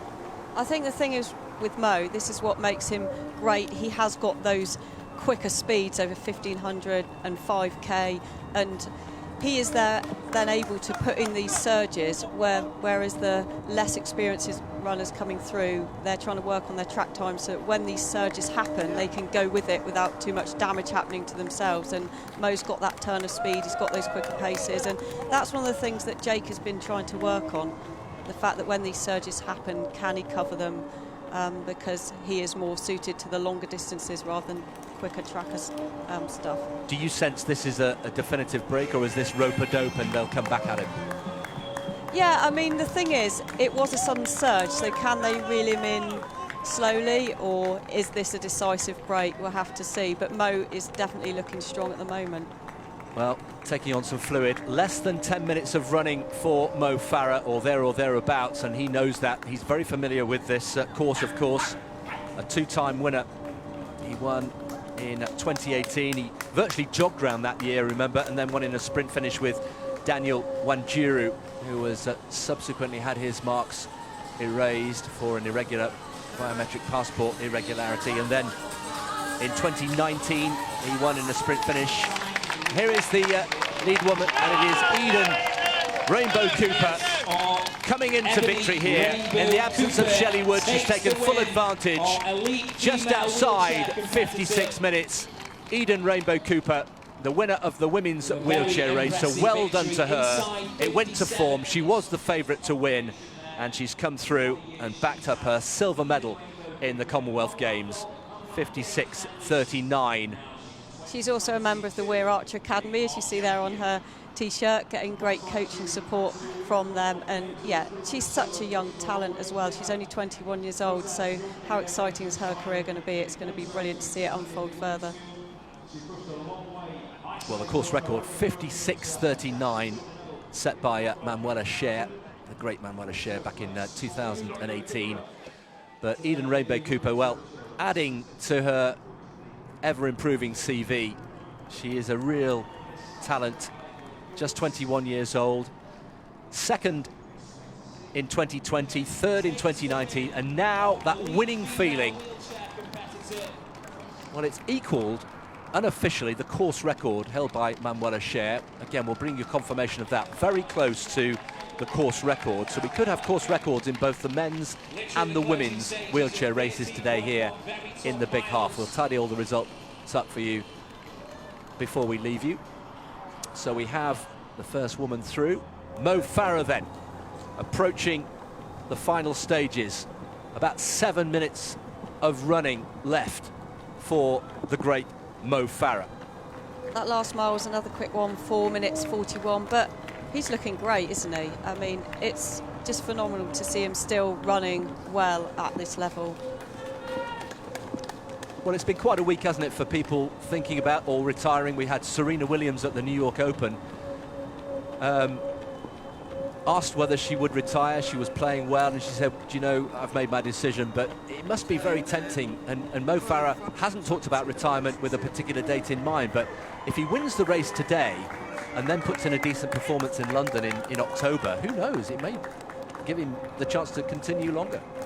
Yeah, I mean, he's a family man. I know he said his kids don't want him to retire. They love watching him out there, and he's such a great inspiration to them and such a great role model to his kids and lots of children around the world, really, with the performances he's put in. And yeah, he just looks really strong there. Interesting, Andy Butchart just wanted to mention that he's dropped off from the next two, but he has only ever run 70 minutes for a half marathon, and really this is almost like a debut for him. So even though he's dropped off, hopefully he will get a PB today as well after a tiring season. But yeah, 70.03 his best, set in Glasgow in 2017, yeah. Disappearing into the distance is Andy Butchart. Now, that lead is, and again, it's growing, isn't it? It's around 20, 30 metres, and Mo Farah will be very, very difficult to shift from here. Into the last few miles of this race, he's got firm tarmac under his feet. There are no cobbles for the rest of this course as they approach Deptford and then into Greenwich for the finish. Yeah, Mo comfortably in the lead, and then Jack and Jake battling it out there for second and third. Well, in the VT that we saw at the start of the programme, we saw Mo Farah looking very lean indeed, and Hugh, who did the interview for us, asked him, you know, you're looking good, you're looking very lean, and he said, well, thank you very much, and I feel good. He's put the work in, and as we've mentioned already, when it comes to hard work, Mo Farah is prepared to put in the work, and of course, you know, he's had so much else going on in his life in the last few months. He made the appearance on I'm a Celebrity, didn't he, at the end of last year. We then had the fascinating documentary that came out just a few weeks ago, and you know, what does that say about his mental strength? It says a lot, doesn't it? We're referring to the documentary which showed that he'd been trafficked as a child to this country, and he had all that going on in his mind through all those performances, all those Olympic golds, all those World Championship golds, and you know, we knew his mental strength was so brilliant, but to be going through that in the back of your mind, I mean, it just shows how mentally strong he is, definitely. This is the battle for second and third. Jack Rowe just ahead of Jake Smith. They had a nice battle here on the streets of London exactly 12 months ago. It was Jake Smith who eventually hung on, but they're battling for second and third place at the moment because Mo Farah is increasing this lead, and he's just turning the screw as we've seen him do so many times before. Under 5 minutes now to the finish line for Mo Farah, winner in 2018 and again in 2019. This vital preparation again for the London Marathon, the marathon distance that he's not, for many people, entirely got to grips with. His best performance, of course, was winning in Chicago in 2018. That was probably his best. He set the European record at that time, so a 2:05 marathon runner, but hasn't really ever done justice on the full marathon distance because the event, Joe, has moved on so much. We're now at, what, 2:01:39? Yeah, it really moved on. Like you say, he first got the British record running in London in 2018 and lowered it further when he won Chicago, which is one of the world marathon majors, when he won that in October 2018, running that brilliant 2:05:11. But yeah, the event has moved on. I don't think Mo's under any illusion. The top guys, the likes of Eliud Kipchoge, you know, they're taking the event to completely a new level. But Mo's had a phenomenal career, and to still see him running this well, you know, very inspirational. Well, the two highlighted athletes at the start of the race are in pole position in their respective contests. Mo Farah has got what looks to be an unassailable lead in the men's race, and Eilish McColgan, who's been out in front, running solo with the club runners for company for much of it, but now stretching out along the streets of Southwark and into Lewisham. She's totally well clear of the rest of the field. She's put in some very quick miles. Mile 10, 5:07, and another mile in 5:12. So phenomenal splits there. It's going to be a very fast course record. Well, the course record, just to remind you, in the women's race, held by Charlotte Purdue, 69:51. That is going to be improved appreciably. Yeah, 5:12 mile through mile 11. Eilish McColgan, barring any accidents here, is on for a very, very comfortable victory here. We asked her about whether she'd be refuelling in this race, given what we've been talking about with her problems of refuelling. She said you'd be taking on water only during this race, which strikes me as very, very sensible. Yeah, I mean, there was talk of her practicing taking the bottle during the race, but like you say, just for water. But as far as fueling strategies, that's the time to do that, is in training, because she's got so much to sort out, and it wouldn't be worth risking any drop in performance here today when she's running so well and in such great form. So approaching an hour of running for Eilish McColgan on her way. Meanwhile, further back over Tower Bridge, good club runners. These are still people with good ability. Yeah, and it's worth mentioning we have the New Balance big relay going on, where there's teams of people, 4 in a team, running a leg each race of sort of each leg they're running at roughly 5k, and it means they can run with their work colleagues, their family members, teammates. Leg 1, Tower Hill to Canary Wharf, then Canary Wharf to Wapping High Street, third leg Wapping High Street, and then leg 4, Salter Road to Greenwich. Great way of getting involved in the day if you don't feel like running the whole distance today. Well, for people watching who've run over Tower Bridge, maybe in the London Marathon, there is no better feeling. It is really quite a buzz it gives you. Meanwhile, talking of buzzes, Mo Farah into the second hour of running. He's almost there, and surely now he has an unassailable lead, and he's heading towards his third victory here in the big half. Has had a difficult last couple of years. Must have had thoughts of retiring, but he's come back really strongly here, has regained and rediscovered a real love and a real zip, and put the hard work in, having a couple of glances away. Let's keep an eye on the clock. The course record has gone 60.22. That won't be challenged. That was set by Kenenisa Bekele back in 2020. That was another memorable day. But Mo Farah now through Deptford, and we'll be approaching Greenwich. Yeah, he's under 62-minute pace, but like you say, not a course record here today, but still a phenomenal performance. And it seems as though Jack Rowe has opened a bit of a gap on Jake Smith back there, but he's been in fantastic form lately in training, so they're both running strongly back there. Well, the cadence is still being maintained by Mo Farah. Looking very comfortable indeed, still relaxed in the shoulders. You can see the cheekbones are always a giveaway, aren't they? He looks very, very lean and very fit indeed. And here we go. Mo Farah will loom into view any moment now, and the crowd's rising through the streets of Greenwich. And now a little spurt for Mo Farah. The clock doesn't matter. What's important is the victory, and Mo Farah is on his way. The big half once again, and Mo Farah wins for the third time in London. Mo Farah, life begins at 40, and it feels very, very sweet indeed. Just under 62 minutes, a brilliant, brilliant performance from Sir Mo Farah, and that will give him great heart for another London Marathon crack in a few weeks' time on the 2nd of October. Jack Rowe comes through for second place, gaining some sort of revenge on finishing behind Jake Smith, last year's winner, who comes through in third place. So we have our 1, 2, 3. Sir Mo Farah victorious, Jack Rowe in second, and Jake Smith in third place. That was a good race. How impressed were you by Mo Farah? Oh, so impressed. I mean, he's showing he's still there as the top Brit, isn't he? And his preparations for the London Marathon are obviously going well, and yeah, absolutely brilliant to see. And he's such an inspiration that he can be up there running those sort of performances, and good runs there by Jack Rowe and Jake Smith too. Andy Butchard seems to be coming now. Andy Butchard coming through, and this will be not a... Yes, it's a big personal best, isn't it? Huge personal best, just under 63 minutes. So he's knocked, what, 7 minutes off his lifetime best. He's still learning this event. Two good friends reunited at the end, and Omar Ahmed will come home in 5th place. Which is a good run by Mo after running last weekend in Antrim. I mean, Omar. So 5 men home. So Mo Farah winning the big half for the third time. That will feel good for Andy Butchard as well. That gives him more information to tell him where he is in his recovery from COVID. Good for him to have a PB that more reflects his time rather than the 70-minute one. So good for him to get a PB there today.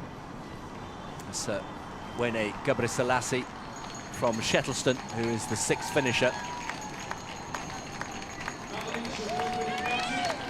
It's Matt Leach coming through. Matt Leach will finish 7th. Good times as well, just outside 64 minutes. And Ailish McColgan will be coming into view very quickly. There is Ellis Cross, who caused that massive upset over 10k back in May.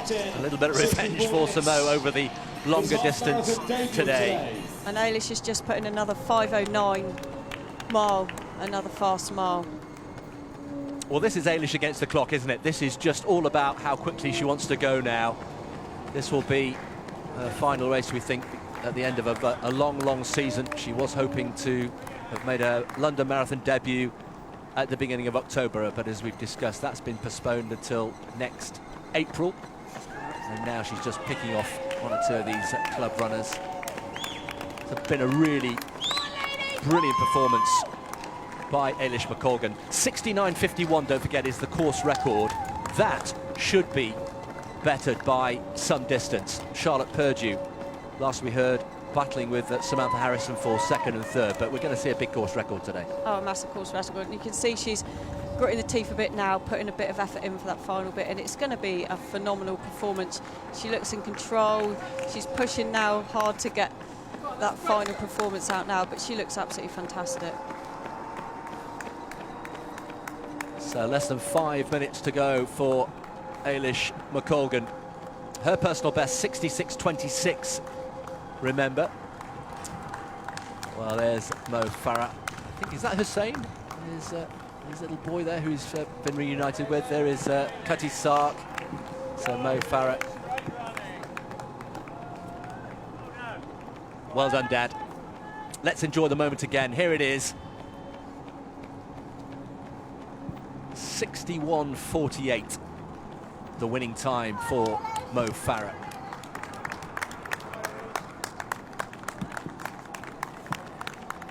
Three times a winner. And there is Gary Locke, his coach, back to winning ways. It'd be good to pick over the bones of that. We'll hear from Mo Farah a little bit later on, of course, but in the meantime, let's bring Eilish McColgan home. She's into the final mile and a half of this race, still running with great determination. The victory is not in question, it's hers. It's all now a matter of how quickly she can come home. She won't better her personal best, that's just gone, 66.26 from the RAC half earlier this year. But this has been a really good, dogged performance. And a different experience, isn't it, from the track? We saw her gritting her teeth in those track finals at the Commonwealths and the Europeans and at the Worlds. And this is a phenomenal performance. With all those championships, she hasn't had the time to put in the mileage that you can normally do for a half marathon. So it's a phenomenal performance. One or two final twists and turns into Greenwich High Street. This is her first time on this course. She'll loom into view any moment now. Here she is, and the crowd rise. Eilish McColgan on her way to victory here, putting in an extra burst at the end. She knows no different. And Eilish McColgan's golden summer continues. What a year it's been. She's going to smash the course record, coming in just outside 67.35. Eilish McColgan wins yet again. Commonwealth Games champion on the track in Birmingham, and now victorious on the streets of London. She would have enjoyed that. Does she ever get tired? She looks great, doesn't she? Smiling and waving at the crowd, absolutely phenomenal. Another fantastic performance from Eilish McColgan. Well, we've been treated to some fabulous performances today. Course records in the wheelchair races and a course record for Eilish McColgan. And now it's a question of how big the margin of victory is. We're waiting for Charlotte Purdue and Sam Harrison.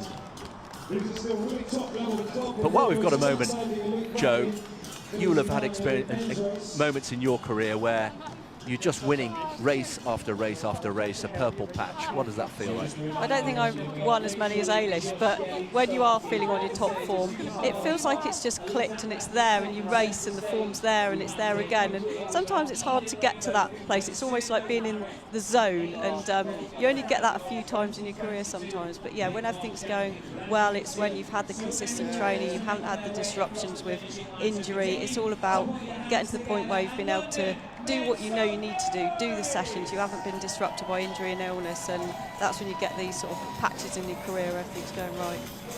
When you're winning, you don't feel quite as tired. That's the old cliche. And Eilish McColgan at the moment is enjoying the season of her life. So many athletes wanted to do the triple, didn't they? The British athletes of Commonwealth, World and Europeans, and each athlete had their own priority within those 3 races. Some people prioritise the Worlds, others the Commonwealths, like Eilish did. But to go through all that racing on the track and then come back and produce a performance like that on the roads. Yeah, absolutely amazing. And it was difficult for the athletes physically and mentally. It's a lot to recover from physically, but mentally to keep getting yourself up for that next performance, that's something to go through. And all the athletes that did that this summer were, definitely need to be admired. Here's the finish again, course record, 67.34. Charlotte Purdue has rallied well after suffering from COVID. 3 times a winner, but having to settle for second place in 2022. The time, not important today, but that's just further evidence of the recovery of Charlotte Purdue. All 5 foot of her. What a contrast between Eilish McColgan, 5'11", Sam Harrison just behind. That was quite a battle, wasn't it, between Purdue and Harrison. They've been the standout athletes in this race over the last couple of years. And Sam Harrison, a 2-time second finisher, having to settle for 3rd on this occasion. Yeah, I think Charlotte will be pleased with that after suffering COVID in those World Championships and having to come back from that. That is a good performance. I think she'll be pleased with that, and she looks happy there today. That will bode her well for her preparations for the London Marathon. Sam Harrison adding to her growing reputation. Half marathon personal best was 84.10 when she first started running, and it's now down to 68 and bits. I'll give you a final confirmation of that winning of that time from Samantha Harrison, but 3rd place for her. Charlotte Purdue in 2nd place, but some distance away from Eilish McColgan.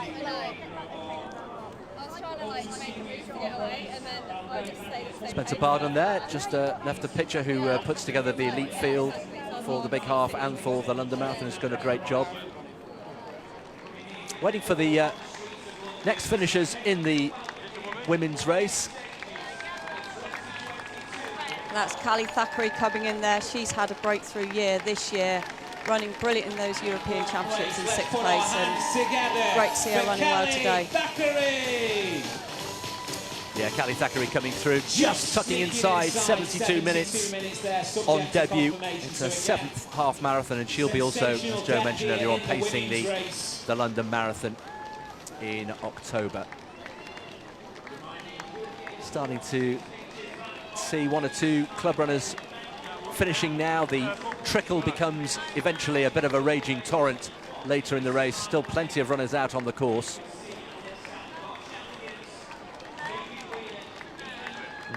Finish line does approach very quickly. If you're not familiar with the course, there's just a couple of very sharp turns, and all of a sudden you can see the finish line loom into view.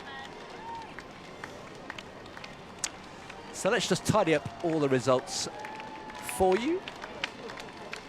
Their confirmation of the wheelchair results. David Weir coming through just ahead of Danny Sidbury, and then some distance behind John Boy Smith. John Boy Smith, who got the better of David Weir at the Commonwealth Games Marathon, of course, after that unfortunate puncture for David Weir, then roaring again on the streets of London in unofficially a course record. Eden Rainbow Cooper was winner in the women's wheelchair race.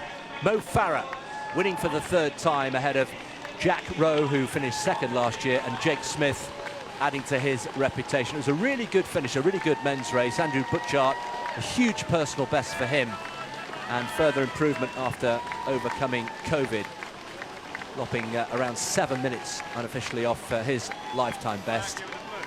And then in the women's race, Eilish McColgan coming through, going true to form, Joe, with a big course record ahead of Charlotte Purdue and Samantha Harrison. Yeah, fantastic performance for Eilish.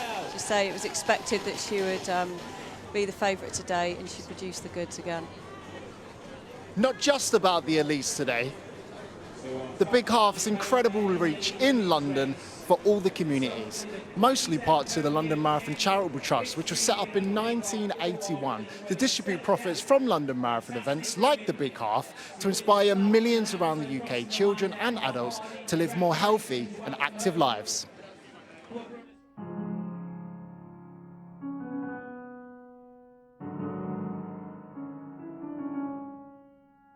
Living with Parkinson's, the first thing you have to accept is that it's, at the moment, a condition that they don't know how to cure it. Some people get stiff, some people get a tremor, you can get lots of aches and pains, and you gradually slow down. When you get the diagnosis for Parkinson's, it can be a shock because you don't quite know what to expect.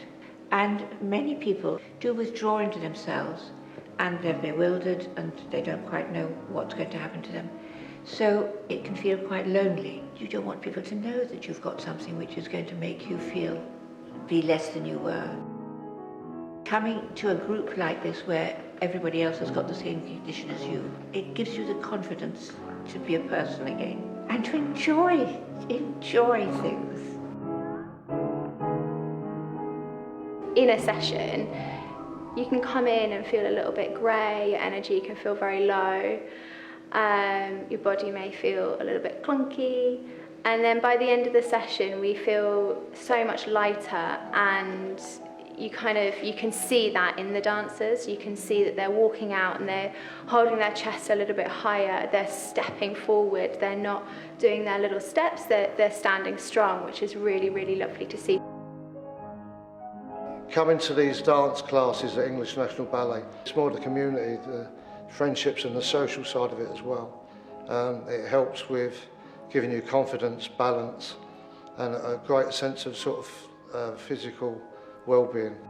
Thanks for keeping this class going, because I usually go to football, and I've missed a few West Ham games because of this. Dance is a really important medium. It's not just for people with Parkinson's, it's for everyone.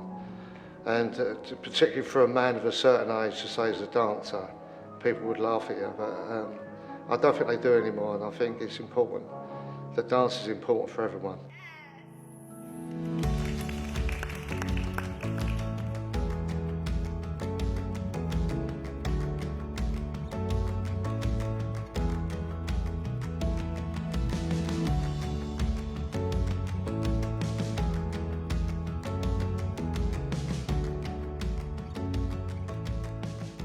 Now, there are plenty of people that are doing the Big Half for the first time, but not this lady, not Helen Thorne. Nope.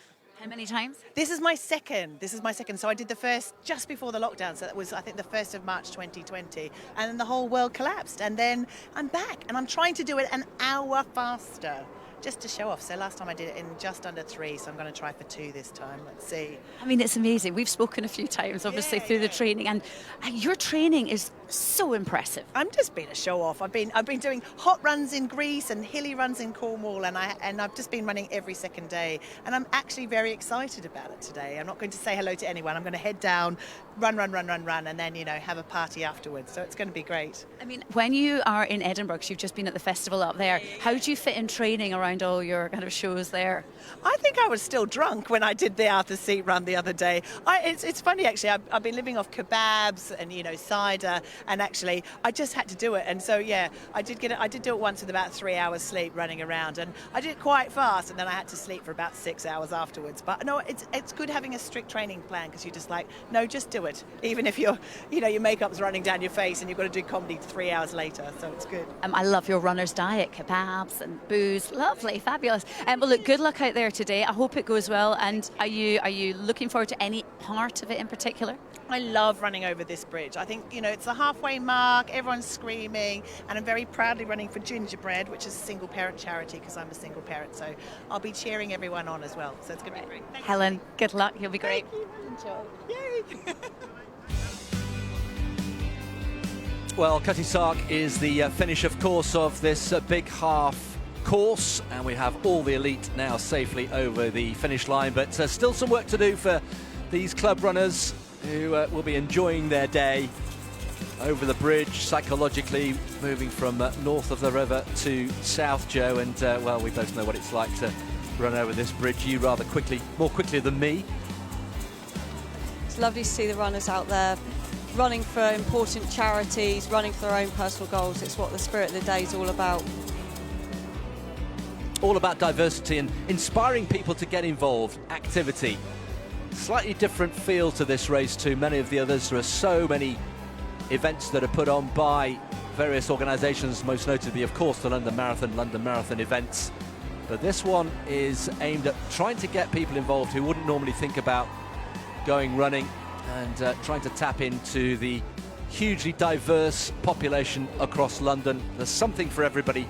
This, the big half, of course. We've got the big relay later on and the big mile as well. And if you want to get involved, please do. If you're running or you know somebody who's running, hashtag the big half, hashtag we run as one.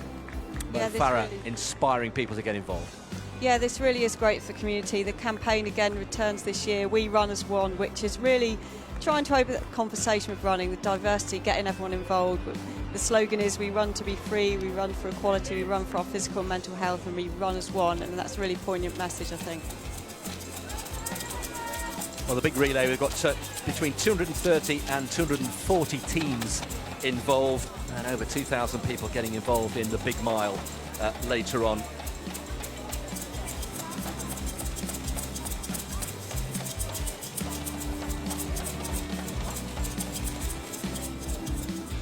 An hour and 20 on the clock. Still a good time for these club runners. Coming in anything under an hour and a half is very impressive indeed.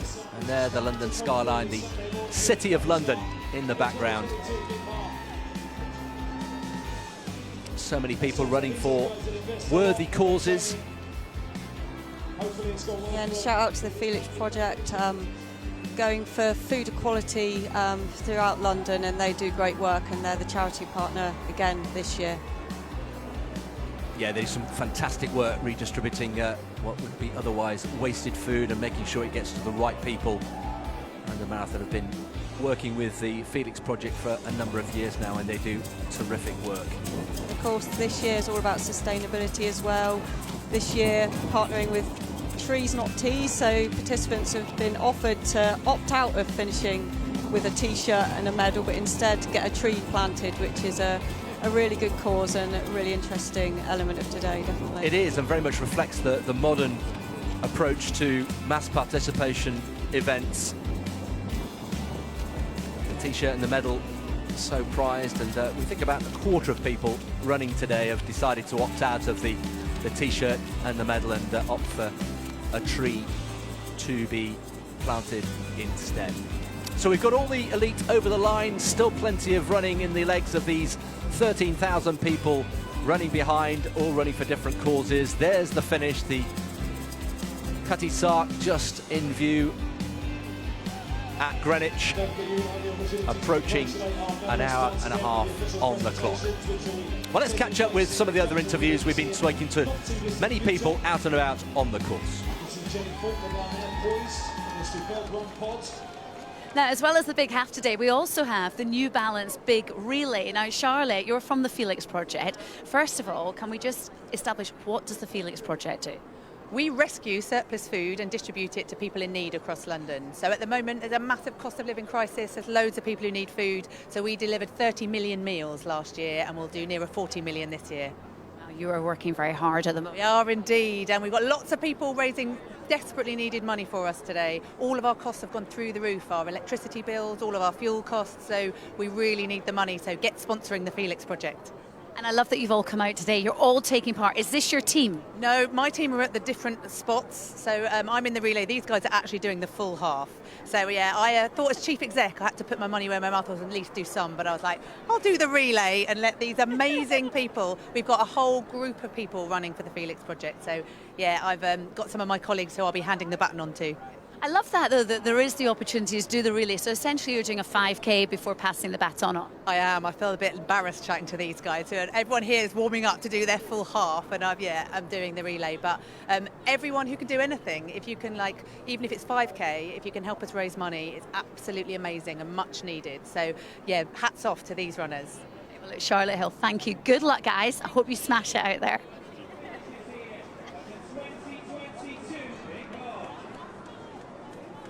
There are many fantastic support groups and creative minds here at the Big Half, including those that we heard of at the top of the show, runners Vertex 33, who designed the medals and T-shirts for this year's race.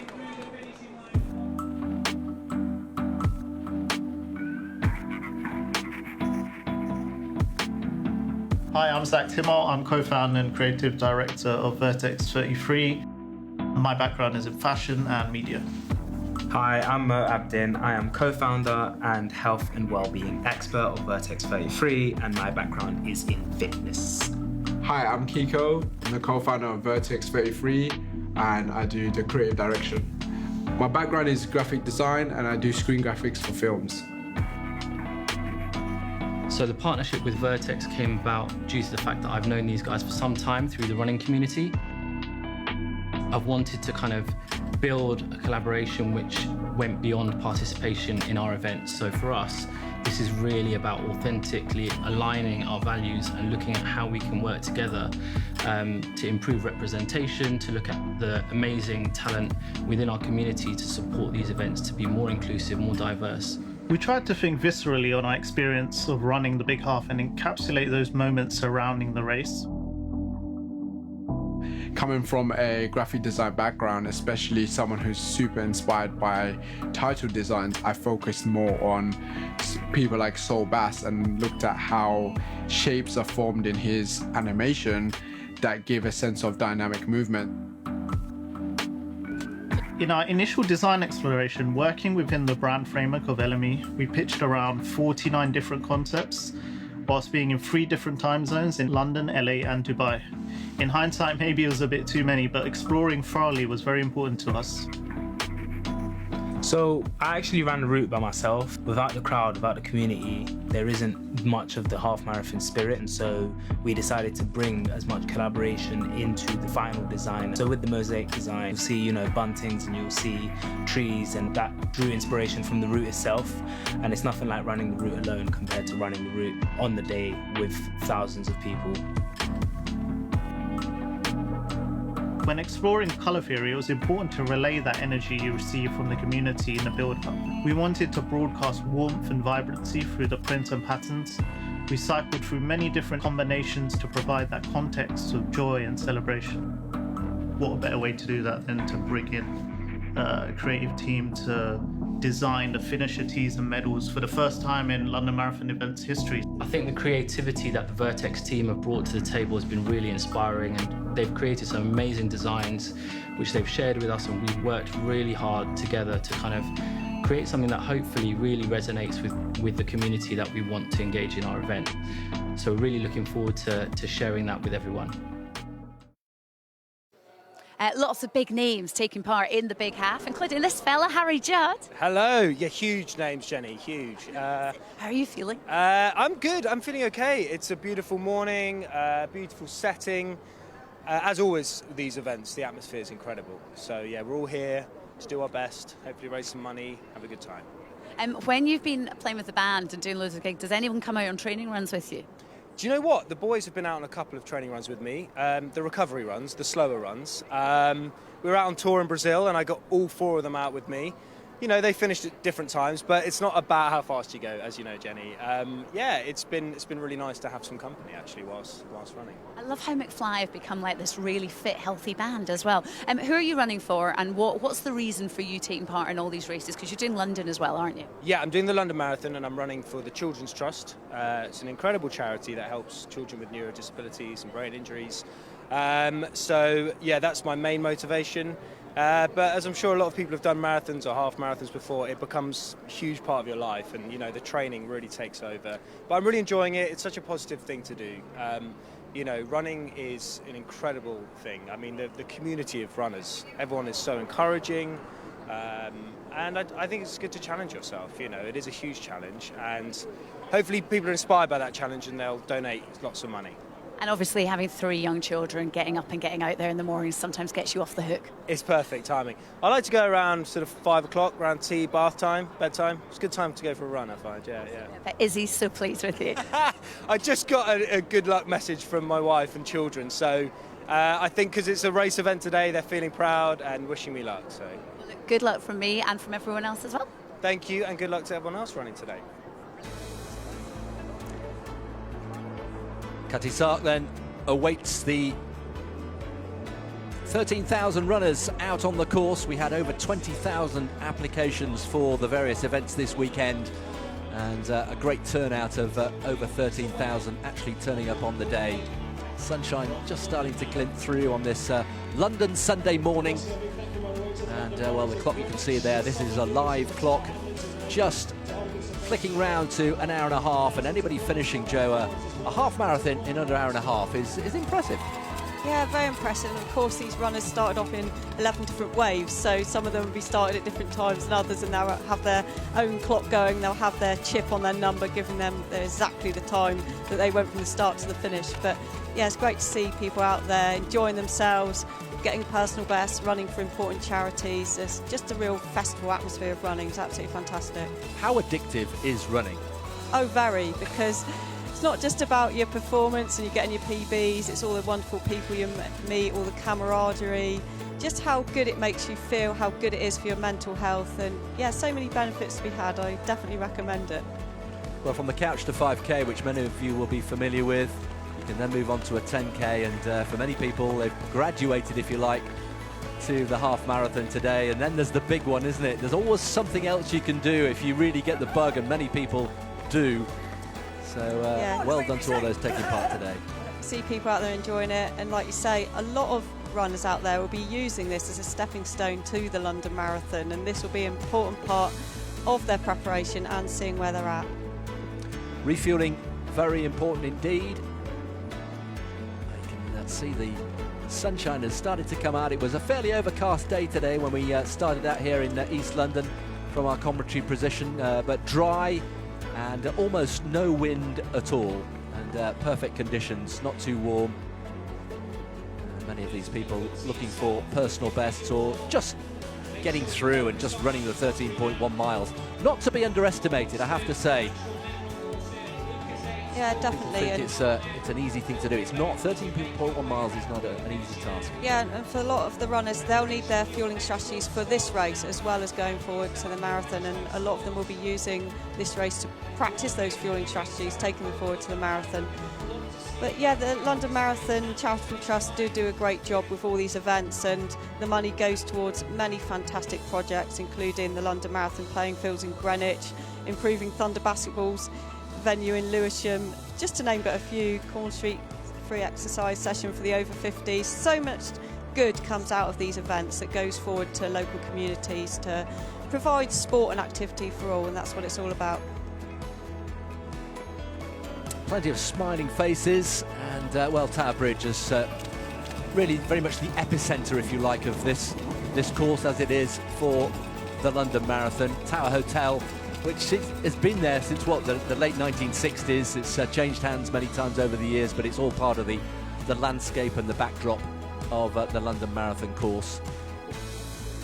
Yeah, the athletes often joke that they could perhaps drop out and go to the hotel at that point if they're not having a good day. But yeah, such an iconic site, Tower Bridge. I remember running over it myself, and you just feel like you're really there. That combined with the awesome finish down the Mall, of course, you know, everyone wants to run the London Marathon and to tick that box. So people running it in this year's race will be very, very lucky to have that opportunity. How often do you get asked for advice about whether people should run the London Marathon? It must be almost every day. Well, I always say a big yes. I know it's hard to get places. Everyone wants to run it, but if you can, yeah, you should do it.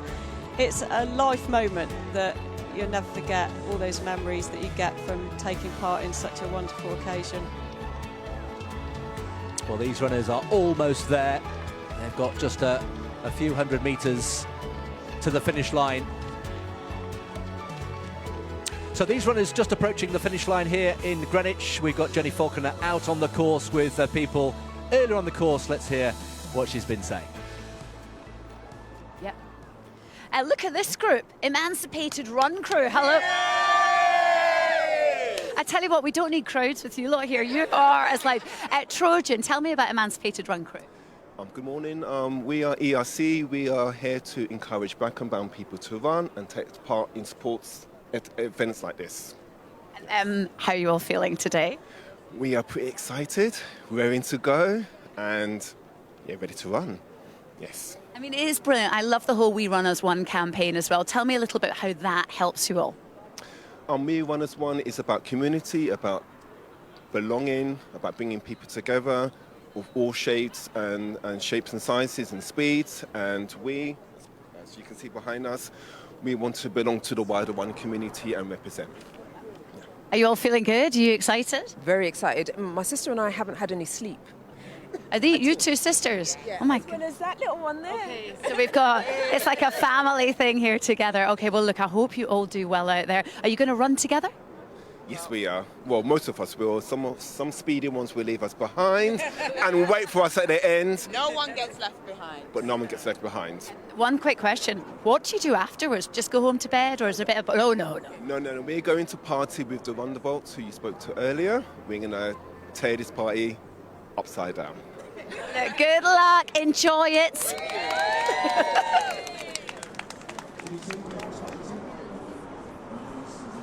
Well, here we are. I am with Paul, who's finished. I shook his hand and I have a very sweaty hand now. Thank you, mate.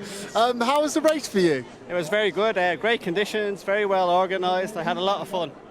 So you're running for a charity today. Do you want to talk to us about the charity? Pitt Hopkins, right? Yeah, I'm running for a charity called Pitt Hopkins Syndrome. They're a small UK-based charity. They raise money for kids with this very rare condition, syndrome, and I'm raising money for them. And I'm also running the Chicago Marathon, and I'd like to have a big shout out to Titus, who I'm mostly raising the money for, and thank everybody who sponsored me so far. So it's Pitt Hopkins Syndrome I'm raising money for today.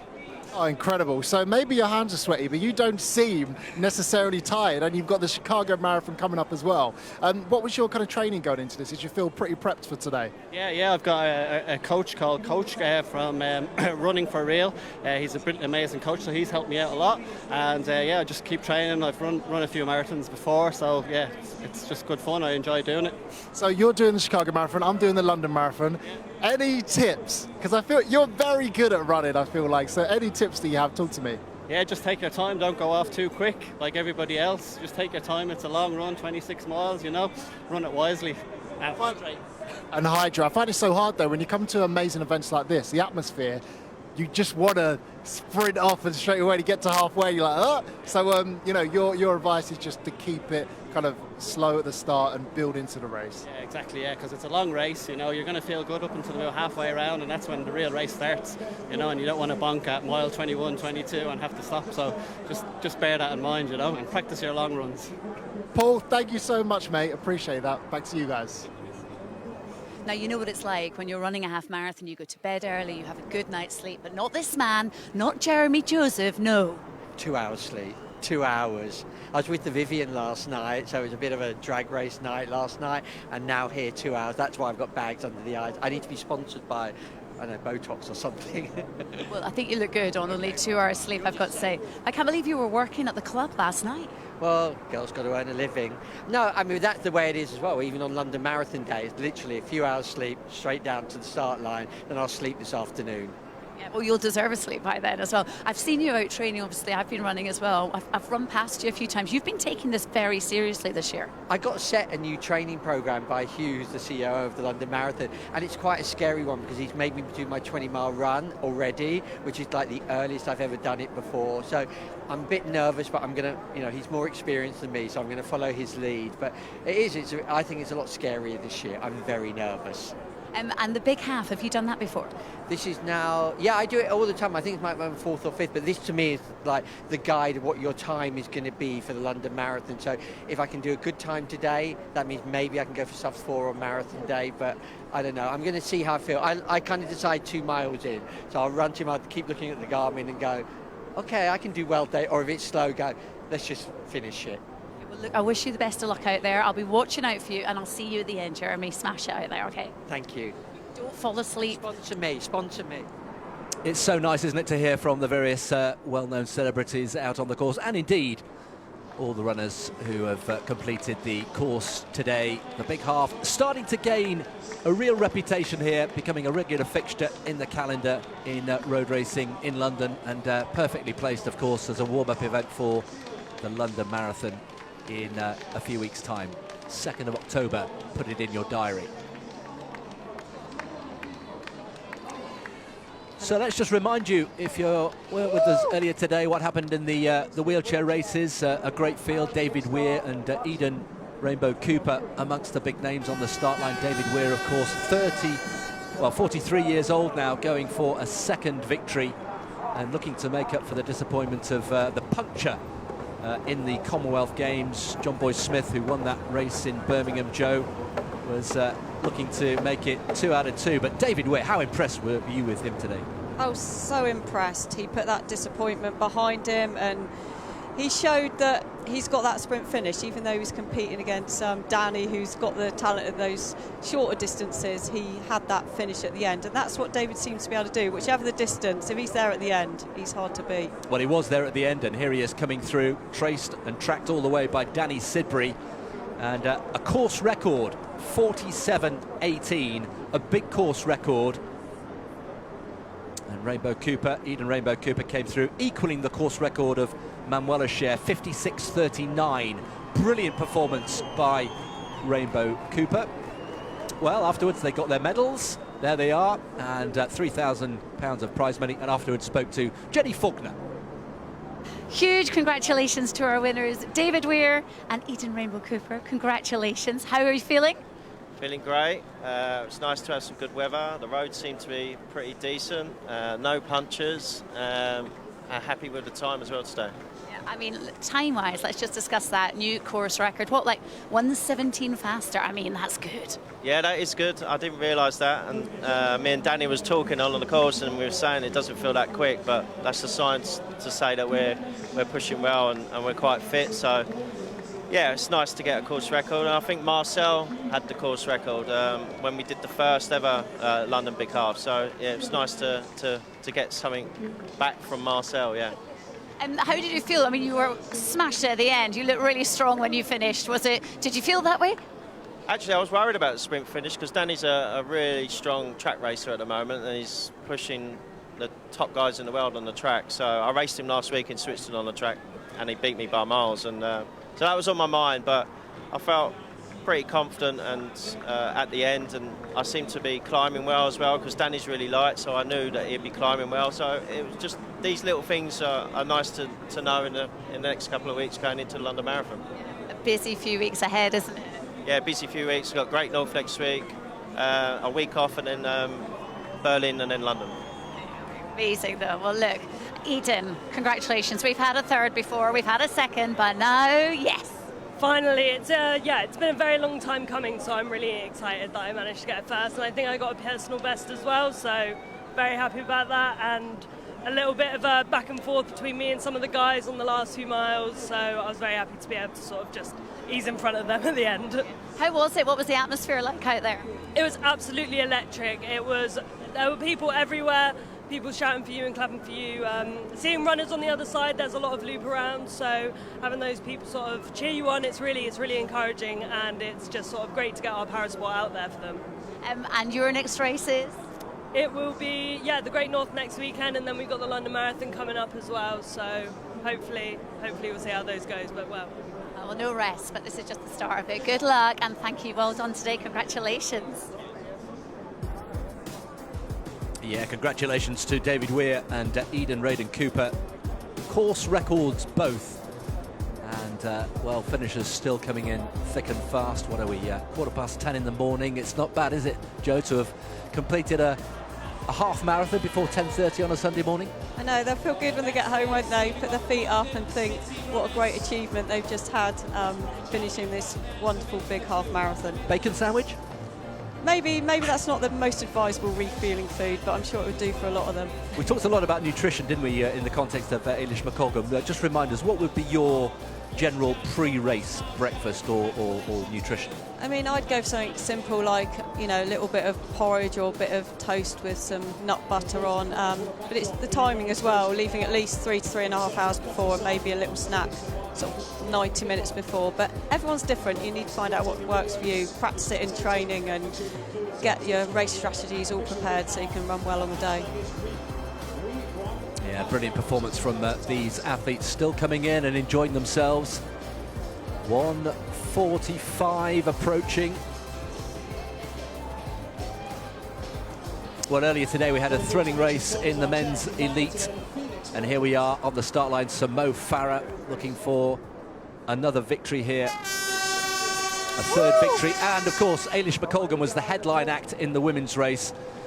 Mo Farah just ahead of Jake Smith, last year's winner, and Jack Rowe, and then Omar Ahmad as well. Andy Butchart was in the thick of it, and well, it was the famous five, wasn't it, Joe, for much of the race? Yeah, it was good how there was a big pack of them there, and Mo definitely stamped his authority, didn't he, in those final stages, showing why he is such a multiple gold medalist and looked well in control. And it was good to see him back running at a good level, and good performances also by Jack Rowe and Jake Smith coming through for second and third. This we thought was a surge with Omar Ahmad perhaps being dropped on Tower Bridge, but actually he was able to close back and get back in the pack and keep that group of five going. But then he was dropped again, and the famous five became the gang of four, and Mo Farah just looking so effortless. His training had gone well, he was looking very lean and talking very confidently, just really rediscovered his love of training. So much has been going on off the track and off the roads, of course.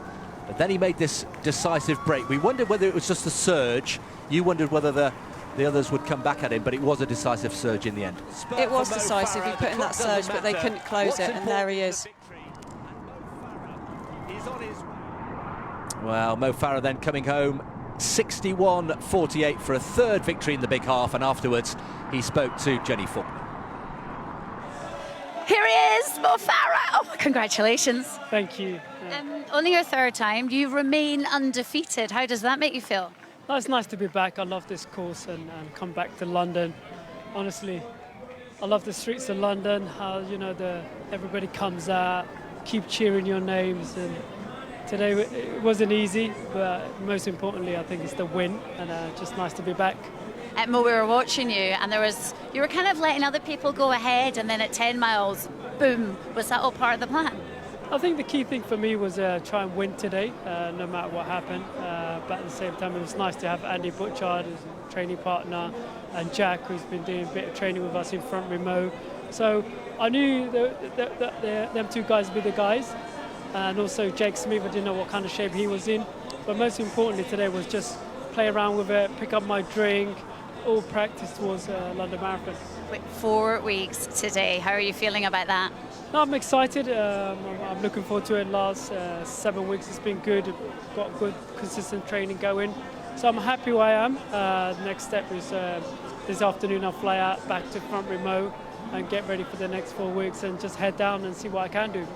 I love the atmosphere at the big half. It's brilliant. And for you, it's a real family affair. They're all here being your cheerleaders. No, it's really nice to see my family here. And so many people come out, and again, it's a family friendly.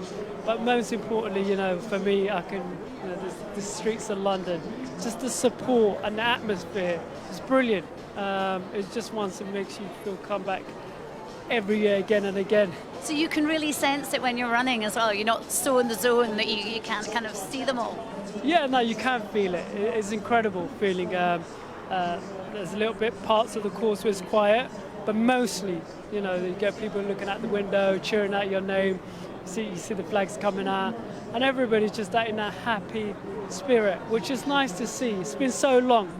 It absolutely has. Mo Farah, well done, and good luck in the next few weeks as well.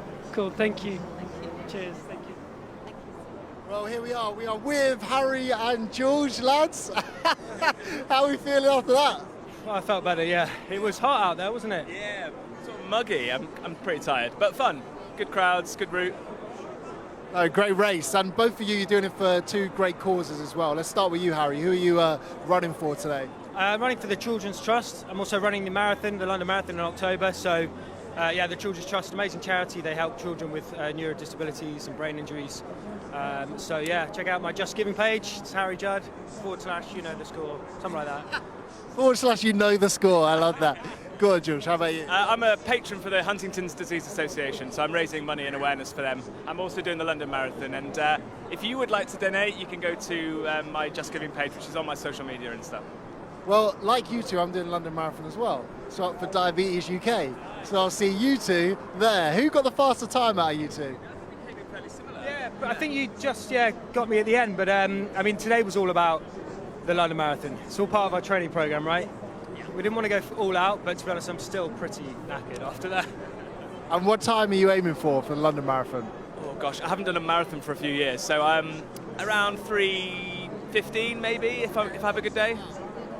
Speedy! Boys, thank you so much and well done again for the race today. Good stuff. Runners still streaming through, clock ticking around towards 2 hours.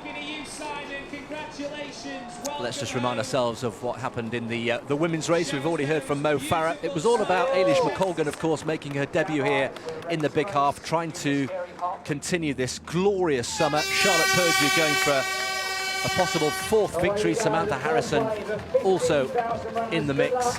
And Eilish McColgan, well, at this stage, Joe was in the thick of it with Samantha Harrison there, we can see, and Charlotte Purdue.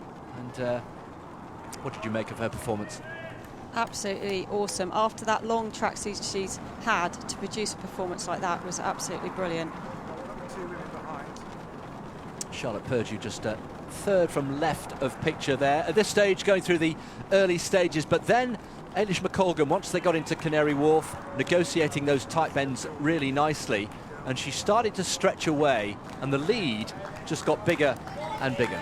Yeah, it was tough ask for the rest of the field to stay with the pace that Eilish was putting in there, and she ran an awesome race, and it was an interesting duel between Sam Harrison and Charlotte Purdue there.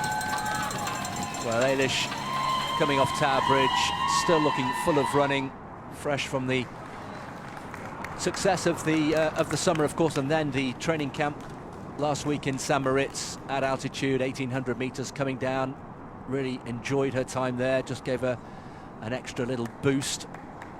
And well, McColgan looking for a course record, and look at that, even finding something extra as she came through over the finish line. It was indeed a big course record, a first victory in the big half for Eilish McColgan. 67.34, knocking over 2 minutes off the previous mark held by Charlotte Purdue. A brilliant performance from Eilish McColgan. And afterwards, she spoke to Jenny Fulton. Well, it's been quite a good year for you, hasn't it? Yeah, it's been a dream season. I'm really happy. It was nice to be back in London, and it was an incredible experience today. Eilish, this is amazing. This is your debut at the big half, and you absolutely smashed it. Not only won, but you got a new course record, like 2 minutes faster. I mean, how does that feel?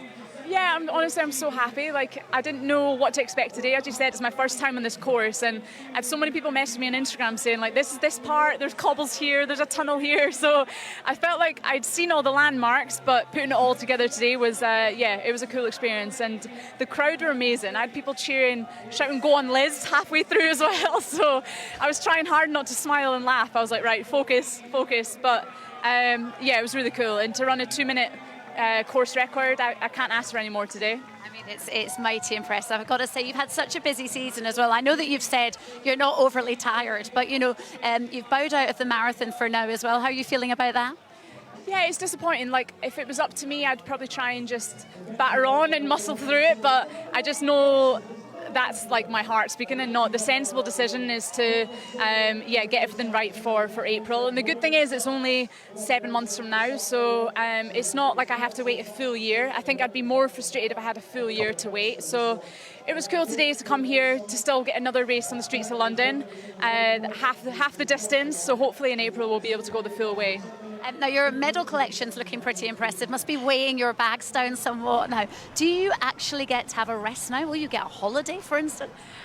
We booked a holiday, but after London Marathon, so I'm sort of in this awkward stage now where I have a month to wait to my holiday. So we'll try and actually search for a few more road races, probably shorter distances for now, just to sort of tide out the rest of the season. It'll be great to have a few more runs, and then, a very well-earned holiday. On the 3rd of October, I'm out here and hopefully sunning myself on a beach. Will you be watching the Great North Run next week, remembering back to when you did it last year? Yeah, again, like in hindsight, I obviously said no to running out north because I was coming here and prepping for London. So, yeah, it's frustrating to miss that. But yeah, hopefully I'll get to go along and being part of the experience. I won't be racing, but yeah, I'm looking forward to being there and just soaking up the atmosphere. Well, Eilish McColgan, congratulations. You did so brilliantly today. Well done. Thank you so much. Cheers for that. Thanks. Eilish McColgan's Indian summer continues, and there they are, our two victors today. Eilish McColgan on her debut in the big half, a big course record, and a third victory for Sir Mo Farah with their medals and £3,000 in prize money each one. Well done to both. So I'm now joined by Alan Pascoe from the London Marathon Charitable Trust. Hello there, your trustee. Can you tell me, there's so much money is raised through the London Marathon events, and what kind of impact does that have? Well, yeah, every event that London Marathon runs, whether it's the swimming, the cycling, the running, all the surplus of that goes into the London Marathon Charitable Trust. And we've now distributed £97 million into local community projects. A lot of community projects around the course through London, but now we operate on a UK basis as well. And one of those is the programme that we're here to talk about today with the English National Ballet. Yes, Dancing for Parkinson's. Colin Wells with me now. Hello there. How are you? Well, I'm fine. You've not been running. We're fine here. Yeah, it's fine. Yeah, I do dancing over at Canning Town, which is just over there, just across the water. And it's a great project that's funded by the Charitable Trust. Gives us an opportunity with Parkinson's to actually dance. It's very inclusive, it's great facilities there, and it just means that we can carry on something that we ordinarily would not be able to fund ourselves. Yeah, because that's the thing, the whole thing about the trust is to make sure that people stay active and do fitness, whether it's running or dancing. That's right, it's any type of physical activity, and we're there to inspire activity. Whether you're physically very able, like the Mo Farahs of this world, or whether you're someone, I mean, we're all carrying too much weight, or most of us. Everybody should be doing more activity for their physical and their mental well-being. And more now, we're just about to launch a new series of programs. So if there are people out there that are running good community programs that get people fit and active, then have a look at the London Marathon Charitable Trust website, because we may be able to help you as well.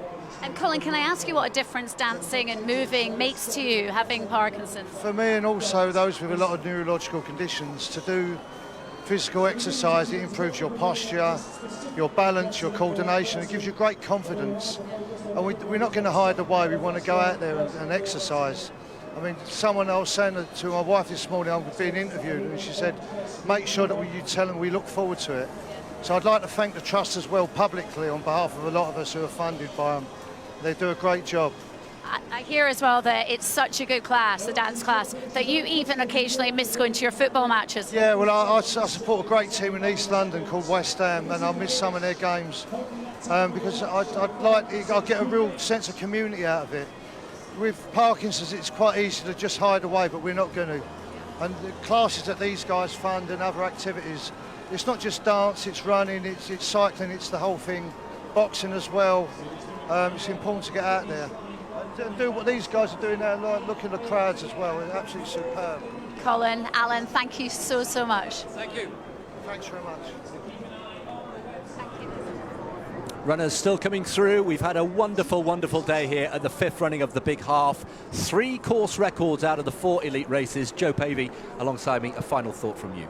Absolutely brilliant by Eilish, course record after a busy summer, course records in both the wheelchair events, and great to see Sir Mo back running well at the top level again. Awesome. Well, that's it from the commentary box. We hope you've enjoyed your coverage today. Back to you on the course. Online coverage via the BBC Sport website. You can watch all that back. How about that, Jenny? Do you know what? Standing here, I actually get more emotional than I would do if I was running a race. It's amazing seeing their faces as they get to the finish, the relief.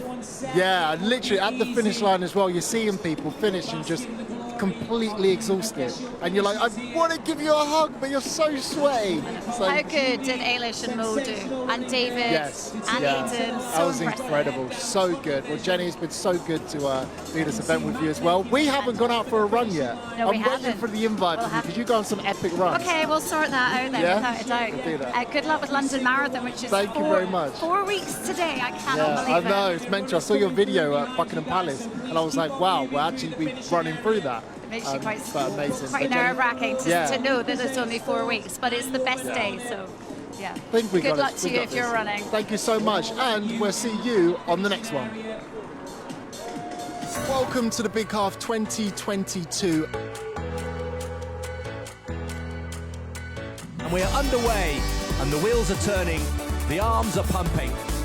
13.1 miles, the elite, and behind them 13,000 runners. David Weir for the second time, Eden Rainbow Cooper, Mo Farah putting on the afterburners. Eilish McColgan wins yet again.